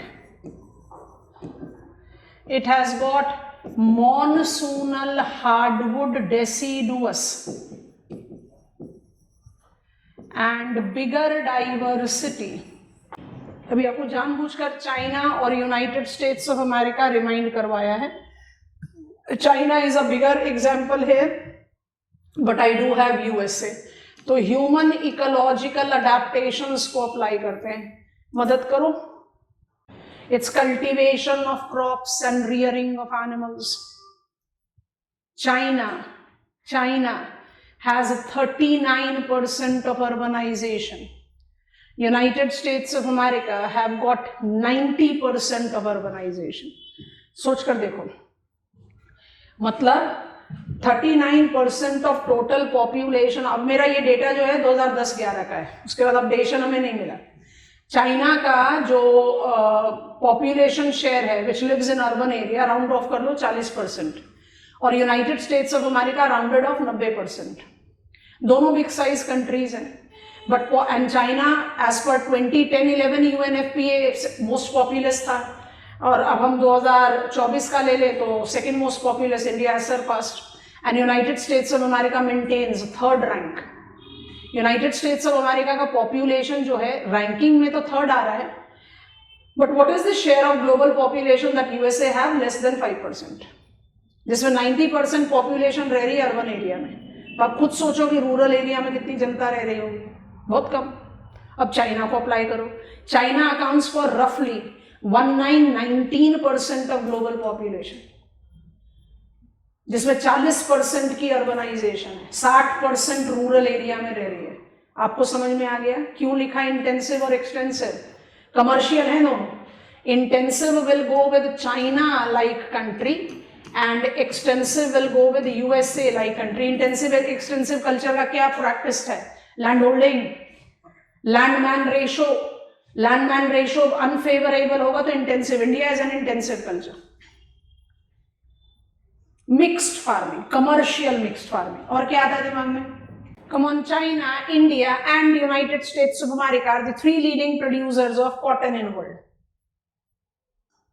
United States of America में केन नहीं कल्टीवेट होता है इतना जितना चाइना और इंडिया में होता है, but Brazil is a leading producer of cane. India is second leading producer. तो कॉटन को हम आप एज सैंपल ले सकते हैं यहां पर. तीसरा, मदद करो जल्दी से. China has evolved as the leading seafood and fish producer in world. Commercial aquaculture that combines wild fishing also. China makes the leading producer of seafood production. और ये एसोसिएट किसके साथ कर रहा है? Both aquaculture, that is fish in farms, as well as marine wild. But mind it, आप अभी भी सब ट्रॉपिकल रीजन में. और यही रीजन है कि जो कन्वेंशनल आप एनसीईआरटी में पिकअप करते हो, where are the major fishing grounds of the world, तो आप टेम्परेट वाटर में जाते हो. लेकिन चाइना ने वो इक्वेशन को चेंज कर दिया, और चाइना में जब आप सब ट्रॉपिकल लैटिट्यूड में इसको ले रहे हो तो you are not associating it with Kuroshio, Oyashio और कोस्ट करंट के मिक्सिंग पॉइंट को. वो जा सकता है तो मंचूरिया में जाएगा, चाइना में नहीं जाएगा, CW में नहीं जाएगा. Number 7 is done. I am on repetition. उल्टा रेपिटेशन करते हैं, जल्दी से बताओ. What is human ecological adaptation in number 7?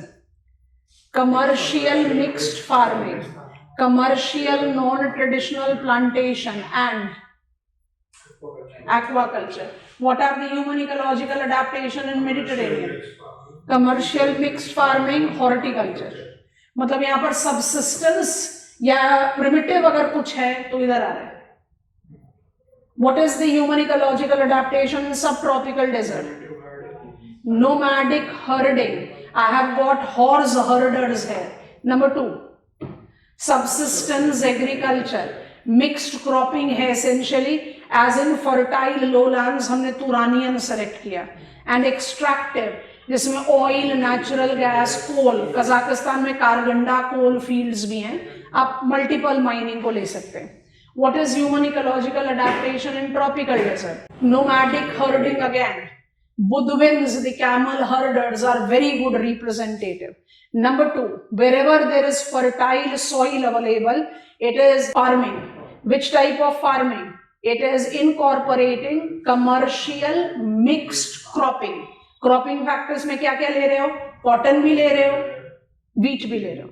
You are producing it on the commercial edge. Egypt बहुत अच्छा example है, पाकिस्तान भी बहुत अच्छा एग्जाम्पल है. लॉन्ग स्टेपल कॉटन में प्रिंसिपली इंक्लूडेड होता है. You can take them into account. When I talk about mining, extractive, यहाँ पर oil by default takes a dominant stand. Persian Gulf region बहुत अच्छा एग्जाम्पल है. Persian Gulf region natural gas के लिए इतना नहीं जाना जाता. एंड व्हेन आई से ट्रॉपिकल डेजर्ट, तो ऐसा नहीं है कि सिर्फ ऑयल ही है. I do have got, and that is the reason I purposefully included Australia. I do have got Western Australia में gold rush भी हुआ. Hamersley range is known for iron ore deposit, Pilbara field बोलते हैं उसको. And then we are having new resource base that is identified uranium. तो काफी big diversity है. What is human ecological adaptation here? Animal centric. Nomadic herding भी है, livestock ranching भी है. What is human ecological adaptation here? Crop centric. I have got shifting cultivators, subsistence agriculture, mixed cropping, and commercial with the plantation crops. And what is human ecological adaptation here? Hunting gathering, subsistence, rice बड़ा अच्छा example है, and commercial, traditional plantation. यहाँ traditional plantation क्यों बोला? T के लिए. यहाँ किसके लिए बोल रहे हैं? Coffee, rubber, cocoa, spices. अब हम पहुंच रहे हैं नंबर 8, 9. 8 को हमने लिया है European region. So I write it as wet, west, marine, जिसको आप निक नेम देते हो. 5 point reminder, quick help. 45 degrees to 60 degrees north and south in western margins. Par excellent example of maritime climate. क्यों? On shore westerlies throughout the year. इसलिए precipitation well distributed throughout the year. वो चाहिए तो लिख सकते हैं ना, तो maritime says that. I have got which type of soil? I have got highly fertile. It is more fertile. Alphysol or podzolic. Plant क्या है? Temperate hardwood deciduous है and laurel है. Yes, भूलना किसी को भी नहीं है. कोई भी पॉइंट भूलेगा तो क्वालिटी डिप्लीट होएगी. हेट्रोट्रॉफ क्या है? स्पार्सर. Variety of both herbivorous and carnivorous. Number 9 को भी रोपन कर लेते हैं. आप you will get the understanding of कि जहां पॉसिबिलिटी है वहां आप थोड़ा सा इंटेलिजेंस यूज करो तो आप रेपिटेटिव एलिमेंट को कंट्रोल कर सकते हैं और कंटेंट बिल्डिंग मैनेजेबल हो जाता है. ठीक है, लिख लिया यहां तक. 9 बताओ कौन सा एनवायरमेंटल रीजन है? मंचूरियन. इसको और क्या बोलते हैं? लोरेंटियन. ये 5 point रिमाइंडर क्या है? 45 से 60 डिग्रीज नॉर्थ साउथ में हो, पर आप ईस्टर्न मार्जिन्स में, इसलिए यू हैव ऑफ शोर westerlies through out the year. इसलिए आपका प्रेसिपिटेशन सिर्फ आर्कटिक फ्रंट से विंटर्स में होता है. Yes all of us. तभी हमने कोपेन्स क्लासिफिकेशन में DW सिंबल को क्रिटिसाइज किया था. इसके बाद सारे पॉइंट सेम आ जाएंगे. आई have got fertile, alphysol or podzolic. I do have temperate hardwood deciduous and laurel, and I have both herbivorous and carnivorous heterotroph but with sparser.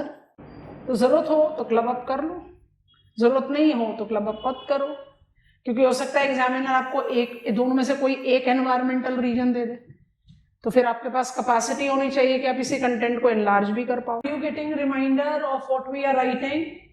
समझ में आ रहा है? कुछ पॉइंटर्स एग्रीकल्चर के क्लियर नहीं हो रहे तो डू नॉट वरी, एग्रीकल्चर हमारे डिटेल स्टडी में आएगा when will take to economic geography of the world. But जो एनवायरमेंटल रीजन में लिखने की रिक्वायरमेंट है वो आपकी समझ में आ रहा है. I think that is more than sufficient. Human ecological adaptation बताइए. प्रिमिटिव तो यहां भी नहीं होगा. आप डेवलप्ड वर्ल्ड या इंडस्ट्रियल वर्ल्ड में हो, तो जो आपका ह्यूमन इकोलॉजिकल अडेप्टेशन का पॉइंट आएगा यहाँ पर, वो कौन कौन से पॉइंटर्स पर रहेगा? पहला फिर से हो जाएगा मिक्स्ड. तो मेडिटेरेनियन क्लाइमेट से अगर इसको एसोसिएट करना चाहोगे तो आप क्या कह दोगे? You are cultivating bigger diversity of food crop, cash crop and rearing multiple diversity of animals. माने यहाँ पर आप काउज भी रियर कर रहे हैं because you are in a favourable condition. Mixed commercial farming with food crop, cash crop and big variety. जो vegan culture शुरू हुआ, जिसकी शुरुआत हुई United States of America, western world से, उसको जो सपोर्ट करते हैं, ऑफ कोर्स हर चीज के पीछे डिबेट है, हम उस डिबेट में पढ़ना नहीं चाहते. India still is having the swing of the dietary culture between I am vegetarian, I am eggetarian and non-vegetarian. और वर्ल्ड में आ गया vegan culture, nothing that is coming up from animal, everything that is coming up from plant. And this has been advocated by environmentalist. Food pyramid को recall करो, Lindeman का 10% law recall करो. अगर हम एक ट्रोफिक लेवल एक्स्ट्रा ऐड करते हैं तो हम प्रेशर डालते हैं एनवायरमेंट पर, तो we should not be consuming them. और दूसरे जो हैं category of people who support vegan, वो कहते हैं कि vegan culture is more important because it is more human. Because commercial livestock ranching, I am using ranching not dairy, क्योंकि ranching में डेयरी में इंक्लूड हो जाएगा. कमर्शियल लाइव स्टॉक रैंचिंग जो है वो इतना इनह्यूमन प्रैक्टिस है. The kind of injections, boosters that the animals are given to is something that is too inhuman and we should avoid it. जो काउंटर आर्ग्यूमेंट है वो ये है कि न्यूट्रिशन सपोर्ट है. अगर आप ईटिंग हैबिट को कंप्लीटली वीगन या वेजिटेरियन कर दोगे तो you will be enlarging the number of a trophic level, वो एनवायरमेंटल प्रॉब्लम क्रिएट करेगा. तो ये तो डिबेटेबल है. इसलिए फूड चॉइसेस को चॉइस ऑफ एन इंडिविजुअल करके छोड़ना चाहिए. That you take an informed decision what you want to consume. I don't have reluctance in consuming anything, but I feel like consuming this, that way.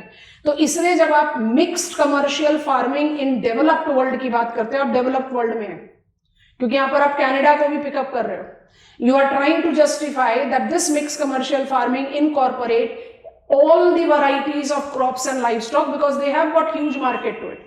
So यहाँ पर आप ducks, pigs, buffalo नहीं, cause, sheep, गोट, जो भी आप apply on कर सकते हो सब अप्लाइड है. So diversity.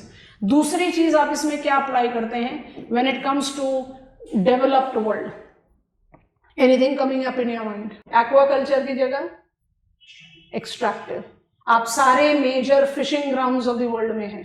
सो कमर्शियल मरीन फिशिंग. इमेजिन करो मैप ऑफ वर्ल्ड, इमेजिन कर लो मैप ऑफ वर्ल्ड. मंचूरिया में पहुंचे, Kuroshio current, Japan, Russia, China, one of the major fishing ground of the world. ठीक है. अच्छा, अगर आप ईस्ट मार्जिन को ही लेकर चलना चाहते हो, आप पहुंचे हो पैसिफिक ओशन में, अब आप आ जाओ ईस्ट मार्जिन ऑफ अटलांटिक, इधर आ गए आप. डॉगर बैंक वर्ल्ड का मेजर फिशिंग ग्राउंड.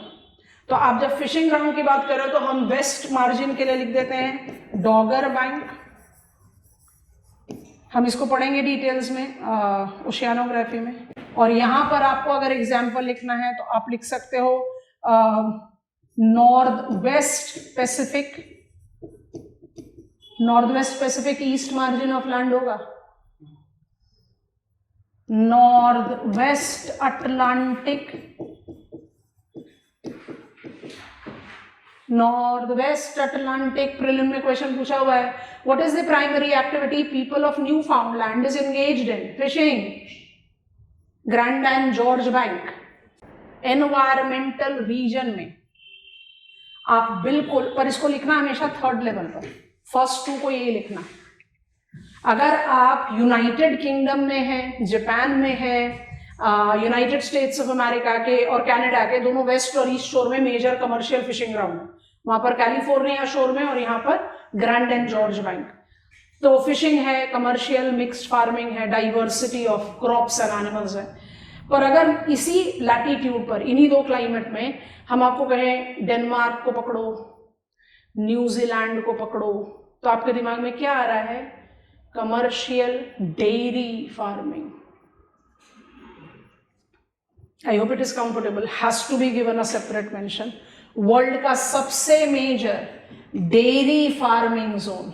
अब डेयरी फार्मिंग को आप कैसे डिस्टिंग्विश करते हो बाकी कमर्शियल लाइव स्टॉक रैंचिंग से? बाकी कमर्शियल लाइव स्टॉक रैंचिंग में मिल्क प्रोडक्शन भी हो सकता है, मीट भी होता है, वूल भी होता है और अदर एनिमल प्रोड्यूस भी होता है. But commercial dairy farming is production, rearing of milk cattle for producing milk. Downline processing industries हो सकती है but it is oriented towards milk. और इसका बेस्ट रिप्रेजेंटेटिव, इसलिए हम दोनों को लिखेंगे, Denmark in northern hemisphere and New Zealand in southern hemisphere. जब हमारे प्राइम मिनिस्टर ने RCEP से एकदम अनप्रेसिडेंटेड बैकआउट कर लिया था तो सबसे पहले किसने थैंक यू बोला था? अमूल के फार्मर्स ने, क्योंकि RCEP होता तो नेस्ले का मिल्क आ जाता इंडिया में। तो जहां पॉसिबल हो वहां कंबाइन कर दो। कंबाइन करने देखो हम 9th पर पहुंच गए, 12 हैं, शुरू करते समय लगा था कितना बल्कि है। मैनेजेबल हो जाता है कंटेंट अगर उसको थोड़ा सा रैशनली अप्लाई करें। और जहां पर इतना बल्क ऑफ इंफॉर्मेशन है, सीधा सिंपल ट्रिक है, बड़े बड़े स्टेटमेंट मत बनाओ, नहीं जरूरत है। आप एक्सप्रेसिव पॉइंटर्स बनाओ, जैसे हमने यहां लिखा है।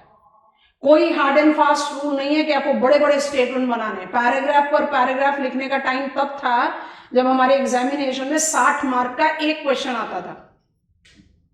तब ऑप्शनल का जो टोटल स्कोर होता था वो 600 होता था, 300 के दोनों पेपर होते थे, तब 2 ऑप्शनल होते थे और प्रिलिमिनरी में भी ऑप्शनल होता था। हम काफी हिस्टोरिकल टाइम की बात कर रहे हैं। तो जब आप एक क्वेश्चन पेपर में जब आप क्वेश्चन अटेम्प्ट कर रहे हो तो क्वेश्चन 1 और 5 वॉज कंपल्सरी, और जो आपके 2, 3, 4, 5, 6, 7, 8 क्वेश्चन थे वो ये 3 में डिवाइडेड नहीं थे। एक 60 मार्क्स का एक क्वेश्चन, घूमते रहो, बीट अराउंड द बुश, घूमो खूब लंबा चौड़ा कहानियां लिखो, तब पॉसिबल था। अब थोड़ी है। अब आपको 150 वर्ड में बहुत मेजर इंफॉर्मेशन देना, तो कैसे दोगे? पॉइंटर्स बनाकर दोगे, पर पॉइंटर्स ऐसे होने चाहिए जो एक्सप्रेसिव हो। ऐसे नहीं जो एग्जामिनर मीनिंग ढूंढता रहे, क्योंकि एग्जामिनर को हमने कुछ भी गेस करने के लिए दिया तो हमारे इंटरेस्ट के अगेंस्ट ही गेस करेगा फॉर श्योर। तो ये चीजें थोड़ा सा इसको कहते हैं ट्रिक अप्लाई करना, कहां पर आप उसको रिस्ट्रिक्ट कर दो, कहां आप उसको इलाबोरेट कर दो। ठीक, ओके। नंबर को ही चेक करने के लिए इधर आ रहे हैं, फिर हम रेपिटेशन पे बात पर आएंगे। 10वां हमारा कॉन्टिनेंटल इंटीरियर है। 10, 11, 12 तीनों लिखकर फिर इस ग्रिड पर रिविजन पर आएंगे। चलो नंबर 10 को ऐड करते हैं। कुछ इंटरेस्टिंग टर्म्स आने वाले हैं हमारे पास।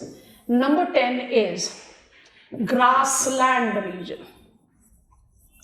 आप इसको स्टेपी भी बोल सकते हो, बट अब स्टेपी सिर्फ बोलना थोड़ा सा मिसलीडिंग होगा, तो हम ग्रासलैंड बोलते हैं। और ये ग्रासलैंड रीजन के जो 5 पॉइंट रिमाइंडर आएंगे वो क्या होगा? ध्यान से देखो, हम यहाँ लैटिट्यूड नहीं लिखेंगे, क्योंकि लैटिट्यूड लिखेंगे तो वेल्ड, पंपास, डाउन्स को आप इंक्लूड नहीं कर पाओगे। तो हम क्या लिख रहे हैं, ध्यान से देखो, it is in temperate continental interiors. समझ में आ गया क्यों लिखा है ऐसे? कौन BSH BSK दोनों है, तो temperate continental interior, let it be open ended. यहां पर क्या क्लाइमेट है? Frontal precipitation throughout year, winters are grim. Precipitation amount recall कर लो, आप इसको लगातार पिछले कुछ क्लासेस से डिफरेंट कंटेक्स्ट में रिपीट करते जा रहे हो, आपको याद है। What is the type of soil? Most fertile natural soil mollisol, which actually combines black earth chernosem along with castanosem। माने पेडिकॉल सॉइल है, फर्टाइल मोस्ट है। आप यहां पर किस तरीके का फोटोट्रॉप देखते हो? ग्रासेस ओनली, यहां पर ट्रीज नहीं हैं, and grasses are divided into steppes and prairies. You know the details, we don't need it. And we have grazing community here, barring the exception of prairie dogs। याद आ गया? मतलब rare presence of carnivorous है, but dominantly grazing community ही दिखता है। आपके हिसाब से क्या होना चाहिए ह्यूमन इकोलॉजिकल एडेप्टेशन? एग्रीकल्चर, वाह वाह वाह। और हम एग्रीकल्चर, नोमैडिक हर्डिंग। वर्ल्ड के सबसे ज्यादा फर्टाइल सॉइल में आप नोमैडिक हर्डिंग करोगे? Commercial grain farming. और कौन सा ग्रेन कल्टीवेट होता है यहाँ पर? वीट। और कौन सा वीट कल्टीवेट होता है यहाँ पर? Spring wheat and winter wheat. Winter wheat होगा वार्मर स्टेपीज में, और स्प्रिंग वीट होगा कोल्डर स्टेपी में। कोल्डर स्टेपी के 2 लोकेशन, एक कनाडा, एयर मासेस को रिकॉल करना, और एक हम साइबेरिया नहीं लिख रहे, कनाडा लिख रहे हैं, और वेस्टर्न यूरोप लिख लें। I want to write European Russia, that will be better. Siberia नहीं लिख रहे। दोनों में स्प्रिंग व्हीट कल्टीवेट होता है। अच्छा, स्प्रिंग को कैसे जस्टिफाई करें? समर व्हीट नहीं बोलते, spring is beginning of summers. India में कौन सा व्हीट कल्टीवेट हो रहा है? विंटर। हम उसको कहते हैं रबी क्रॉप। इंडिया में विंटर व्हीट क्यों होगा? क्योंकि इंडिया ट्रॉपिकल क्लाइमेट है। व्हीट जो है वो टेम्परेट क्रॉप है, तो इंडिया में वो कल्टीवेट होगा जब टेम्परेचर कंडीशन कंड्यूसिव होंगे। तो India like country it is wheat winter. तो जब आप BSK वर्सेस BSH, आप कोई भी एग्जाम्पल पिकअप करो, हम BSH को पिकअप कर रहे हैं। आप ऑस्ट्रेलियन डाउन्स में क्या प्रैक्टिस कर रहे हो? Extensive commercial grain farming. आप वेल्ड में क्या प्रैक्टिस कर रहे हो? Extensive commercial grain farming. आप पंपास में क्या प्रैक्टिस कर रहे हो? Extensive commercial grain farming. It will be winter wheat, summer will be non conducive for it to cultivate wheat. United States of America में पोलर आउटब्रेक होता है, इसलिए विंटर्स वहां भी गर्म हो जाते हैं। तो यूएसए एज एन एक्सेप्शन छोड़ दो। बट अगर आप कजाकिस्तान के स्टेपीज में पहुंचोगे तो कौन सा व्हीट कल्टीवेट करोगे? विंटर। कनाडा और यूरोपियन रशिया में कौन सा व्हीट कल्टीवेट होता है? स्प्रिंग। कनाडा में स्प्रिंग व्हीट इज कनाडा में spring wheat is monoculture. Winter becomes too grim to cultivate. और यूरोपियन रशिया में स्प्रिंग व्हीट के साथ आप विंटर कॉम्बिनेशन क्रॉप्स, ये क्यों लिख रहे हैं? Mixed cropping. Are you getting it class? Winter combination crops cultivate करते हो। कौन कौन से क्रॉप्स कल्टीवेट करते हो? Flax, barley, oat. Flax is the input for linen textile, linen बोलते हैं इसको। नॉर्मली हम जब फाइबर क्रॉप की बात करते हैं तो हमारे दिमाग में क्या आता है? Cotton, jute. कॉटन, जूट कौन सा फाइबर क्रॉप है? Tropical. Flax is a temperate fibre crop. Russia is a leading producer of flax, and flax is processed to make linen cloth. आप आजकल काफी ट्रेंड में है linen cloth. Grassland, known for world's natural most fertile soil, is best used to cultivation of crop. यहाँ पर agro climatic conditions इतने favourable नहीं है जितने मॉनसूनल में है कि सारे साल भर खेती कर सकते हो। तो जहां पर कंडीशंस कंड्यूसिव नहीं है वहां मोनोकल्चर है। मोनोकल्चर का best, mono single crop per year, monoculture का बेस्ट एग्जांपल है कनाडा। साइबेरियन रशिया में आपने ऑलरेडी पढ़ लिया सॉइल फर्टाइल नहीं है, इसलिए यूरोपियन रशिया सेलेक्ट किया। कनाडा, रशिया एक साइन ऑफ लैटिट्यूड में। तो अप्लाई करो कि आपके पास continental polar air mass Europe में नहीं डेवलप होता, North Atlantic drift, Norwegian current. तो विंटर्स यहां इतनी ग्रिम होती नहीं, आउटब्रेक होता नहीं। तो विंटर में भी आप कल्टीवेट कर सकते हो, लेकिन व्हीट नहीं कल्टीवेट कर सकते। तो कौन कौन से कॉम्बिनेशन क्रॉप कर सकते हो? Flax, barley and oat. तो कनाडा में spring wheat with monoculture, Russia में spring wheat with winter combination crop. और जब आप वार्मर स्टेपीज में आ जाओ, आपके पास सारे एग्जाम्पल्स हैं, जानबूझकर लिखा नहीं, आप यू कैन अप्लाई इट। कहां जाओगे? Downs, veld, pampas, US prairies में भी कुछ एक्सटेंशन तक आप जा सकते हो। You are cultivating which type of wheat? It is winter wheat. I think you have understood. So it is exclusively devoted to cultivation of, and dominantly which crop? Wheat. अब चलते हैं बाकी दो एनवायरमेंटल रीजन पे, उसके बाद add on करेंगे repetition. Number 11 is taiga and number 12 is tundra. Taiga environmental region तो सिर्फ नॉर्दर्न हेमिस्फेयर में है और टुंड्रा नॉर्दर्न सदर्न दोनों में है, बट ह्यूमन हैबिटेशन नॉर्दर्न में है। तो इन दोनों एनवायरमेंटल रीजन की एक सिमिलैरिटी तो हो गई, नॉर्दर्न हेमिस्फेयर ओनली। अब इसके बाद आप इनके 5 पॉइंटर रिमाइंडर पर कंसंट्रेट करें। So I am between 60 degrees to 70 degrees. North लिखना नहीं चाहिए पर फिर भी लिख दिया। It's a latitudinal environmental region. It is known for infertile spodosol और podzol. It is known for pure standing open coniferous forest आप जानते हो, आप इसको टाइगा भी बोल सकते हो क्योंकि नाम ही टाइगा लिखा हुआ इसलिए टाइगा रिपीट नहीं किया. आई have got big terrestrial animals that are adapted to hibernation and migration. Samples आप आराम से लिख सकते हो, हम जानबूझ के कोई नाम नहीं लिख रहे, ना एनिमल्स के ना प्लांट्स के. डन हो गया. टुंड्रा का 5 पॉइंटर रिमाइंडर लें तो 70 to 80 degrees north again is latitudinal environmental region. It has got jelly zone or tundra soil which technically do not satisfy any parameter to be a soil. It supports floatage and dormancy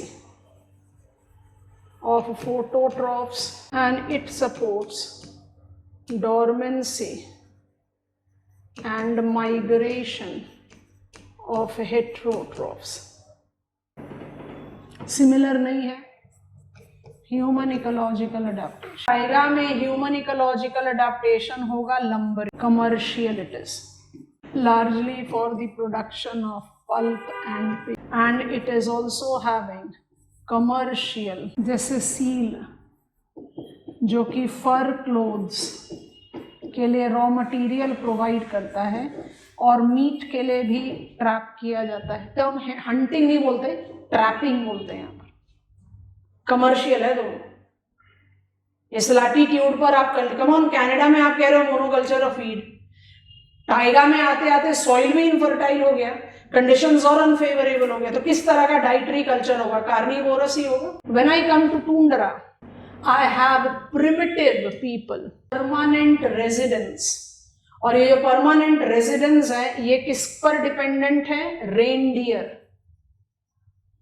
तो इसमें reindeer herders भी हैं और reindeer rearers भी हैं. जो reindeer herders हैं उनको आप बोलते हो सोमाइड्स, और जो रेनडियर रियरर्स हैं उनको आप बोलते हो लैप्स. सब प्रिमिटिव पॉपुलेशन है. लैप्स लैपलैंड से आ रहा है. कुछ याद आ रहा है लैपलैंड के बारे में? Lapland is that ancient plateau which extends in 4 countries of world: Norway, Sweden, Norway, Sweden, Finland and Russia. Europe का शील्ड है, कोला पेनिनसुला तक एक्सटेंड कर. रेनडियर हर्डर्स भी हैं, रेनडियर रियरर्स भी हैं.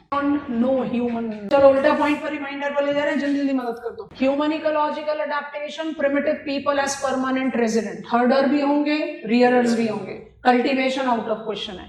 टाइगा में commercial lumbering and commercial trapping.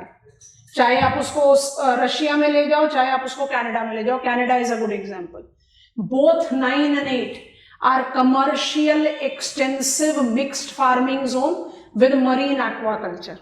इसमें आप दोनों में कमर्शियल डेयरी फार्मिंग को एडिशनली ऐड करते हो. Number 10, it is naturally most fertile location, thus is exclusively given to cultivation of crop. Grain, commercial grain farming zone बोलते हैं, जिसमें आप स्प्रिंग और विंटर व्हीट दोनों कल्टीवेट कर रहे हो. When it comes to spring wheat, monoculture of wheat of Canada important हो जाता है and winter combination crops of Russian spring wheat important addition हो सकता है. Number 6, Mediterranean gardens of the world, mixed commercial farming. Number 7, Manchurian, mixed commercial farming, aquaculture. Intensive extensive दोनों, China भी है, USA भी है. Subtropical, tropical desert. Nomadic herding, extractive as well as cultivation of food crops and non traditional plantation, जिसमें cotton बहुत important है. When I come to savanna, livestock centric, animal centric, human ecological adaptation. Nomadic herders भी मिल रहे हैं हमें और रैंचर्स भी मिल रहे हैं. लाइवस्टॉक रैंचिंग में सबसिस्टेंस और कमर्शियल दोनों है. क्रॉप कल्टीवेशन के नाम पर आप फॉडर क्रॉप एसेंशियली कल्टीवेट करते हो. This is mixed cropping zone and have primitive shifting cultivation, have commercial plantation, non-traditional, Aquaculture is also on a significant edge with combination of wild fishing. And what is this? Primitive is hunting, gathering, subsistence is crop cultivation, and commercial is plant. जब भी आप human ecological adaptation, अच्छा इस चीज को तो जरूर ही recall करेंगे, जब भी आप ह्यूमन इकोलॉजिकल अडेप्टेशन पर शुरू कर रहे हो तो ए बी के बाद सी पर जाना, और जब आप मेजर एनवायरमेंटल रीजन पर लिख रहे हो तो इन दोनों को लिखा तो गड़बड़ हो जाएगी। मेजर एनवायरमेंटल रीजन मतलब सीधा यहां पहुंचो, ये पॉइंट ऑफ डिफरेंस ध्यान में रखना है। तो जब मान लो कि आप मेजर एनवायरमेंटल रीजन पर आंसर लिख रहे हो तो आपका जो छठा पॉइंट बनेगा वो HEA नहीं बनेगा। तब आप थोड़ी लिखोगे ह्यूमन इकोलॉजिकल अडेप्टेशन, तब आप क्या लिखोगे? Human activities. इतना मैनिपुलेशन तो करना ही पड़ेगा। So these are the things that you have to be intelligent, awake, aware about, otherwise overlapping expression. This has given us a reminder of everything that we have learned so far and have roped in human with us. अब हम क्या करेंगे, जल्दी से अपना syllabus page को खोलो। Monday को हमारी क्लास में हम इसकी शुरुआत करेंगे। आप लास्ट के 3 जो आपको स्टडी प्लान में पॉइंटर्स दिए हुए हैं उनको देखो। अब जो हमारा थर्ड लास्ट स्टेप है वो है ह्यूमन इम्पैक्ट ऑन एनवायरनमेंट, और सेकेंड लास्ट जो है वो है global environmental mitigation and adaptation. ठीक है, इन दोनों टॉपिक को मिक्स करके पढ़ेंगे। कैसे? Human impact on environment as one realm atmosphere leading to change of climate. यहां रोप इन हो जाएगा IPCC और Vienna convention.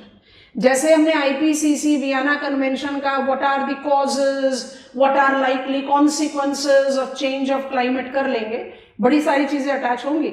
Human impact on atmosphere, सोचो थोड़ा सा ध्यान से। Human impact on atmosphere, green house gases बढ़ रहे हैं, ओजोन डिप्लीट हो रहा है, कार्बोनेशियस एरोजोल बढ़ रहा है। कार्बोनेशियस एरोजोल और ग्रीन हाउस का डेटा मिलेगा IPCC से, और ओजोन डिप्लीट हो रहा है वो वियना कन्वेंशन से मिलेगा।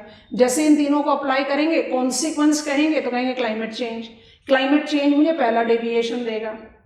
I understand that humans since industrial revolution have mobilized the capacity of being a manipulator of environment.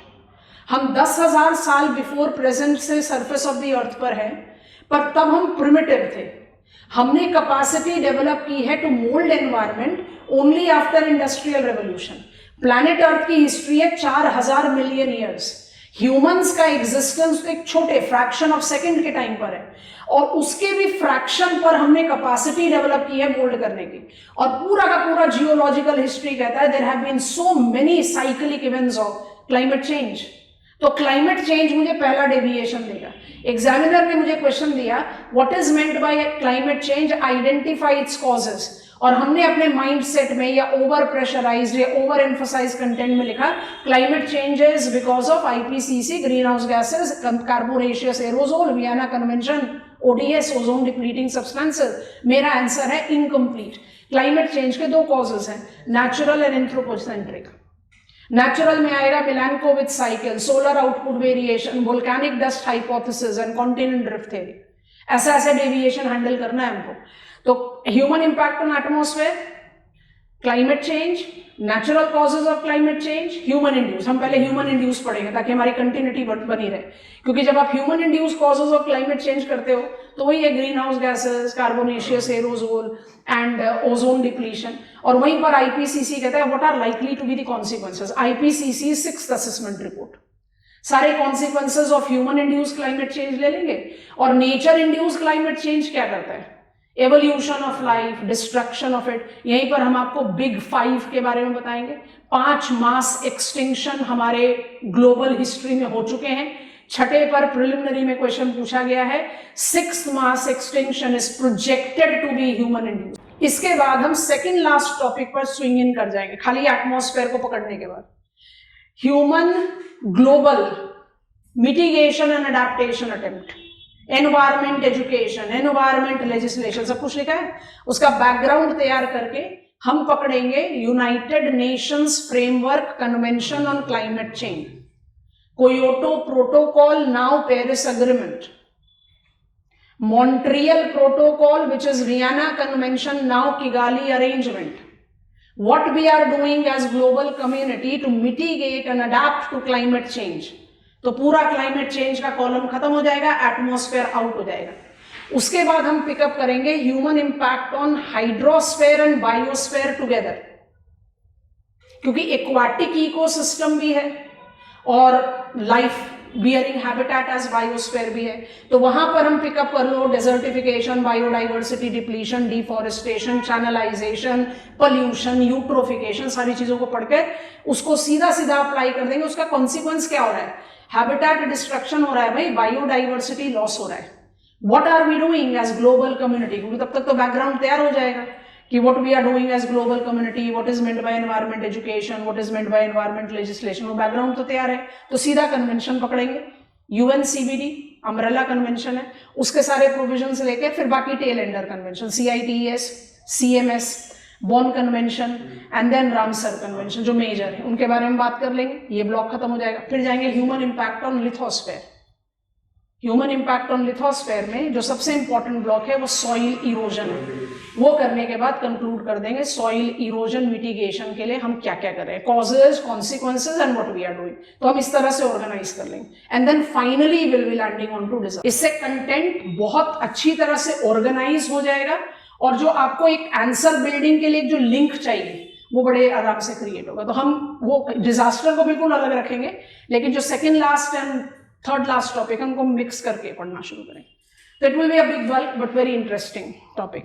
और जो आपका environment ecology, biodiversity, climate change है इन प्रिलिमिनरी पेपर 1 GS, और जो आपका जनरल स्टडीज 3 में है उसका मैसिव कवरेज होगा, of course minus Indian context, वो हम इंडियन ज्योग्राफी में पढ़ते हैं, ministry of environment, forest and climate change. I am done for today. I hope it was an informative class.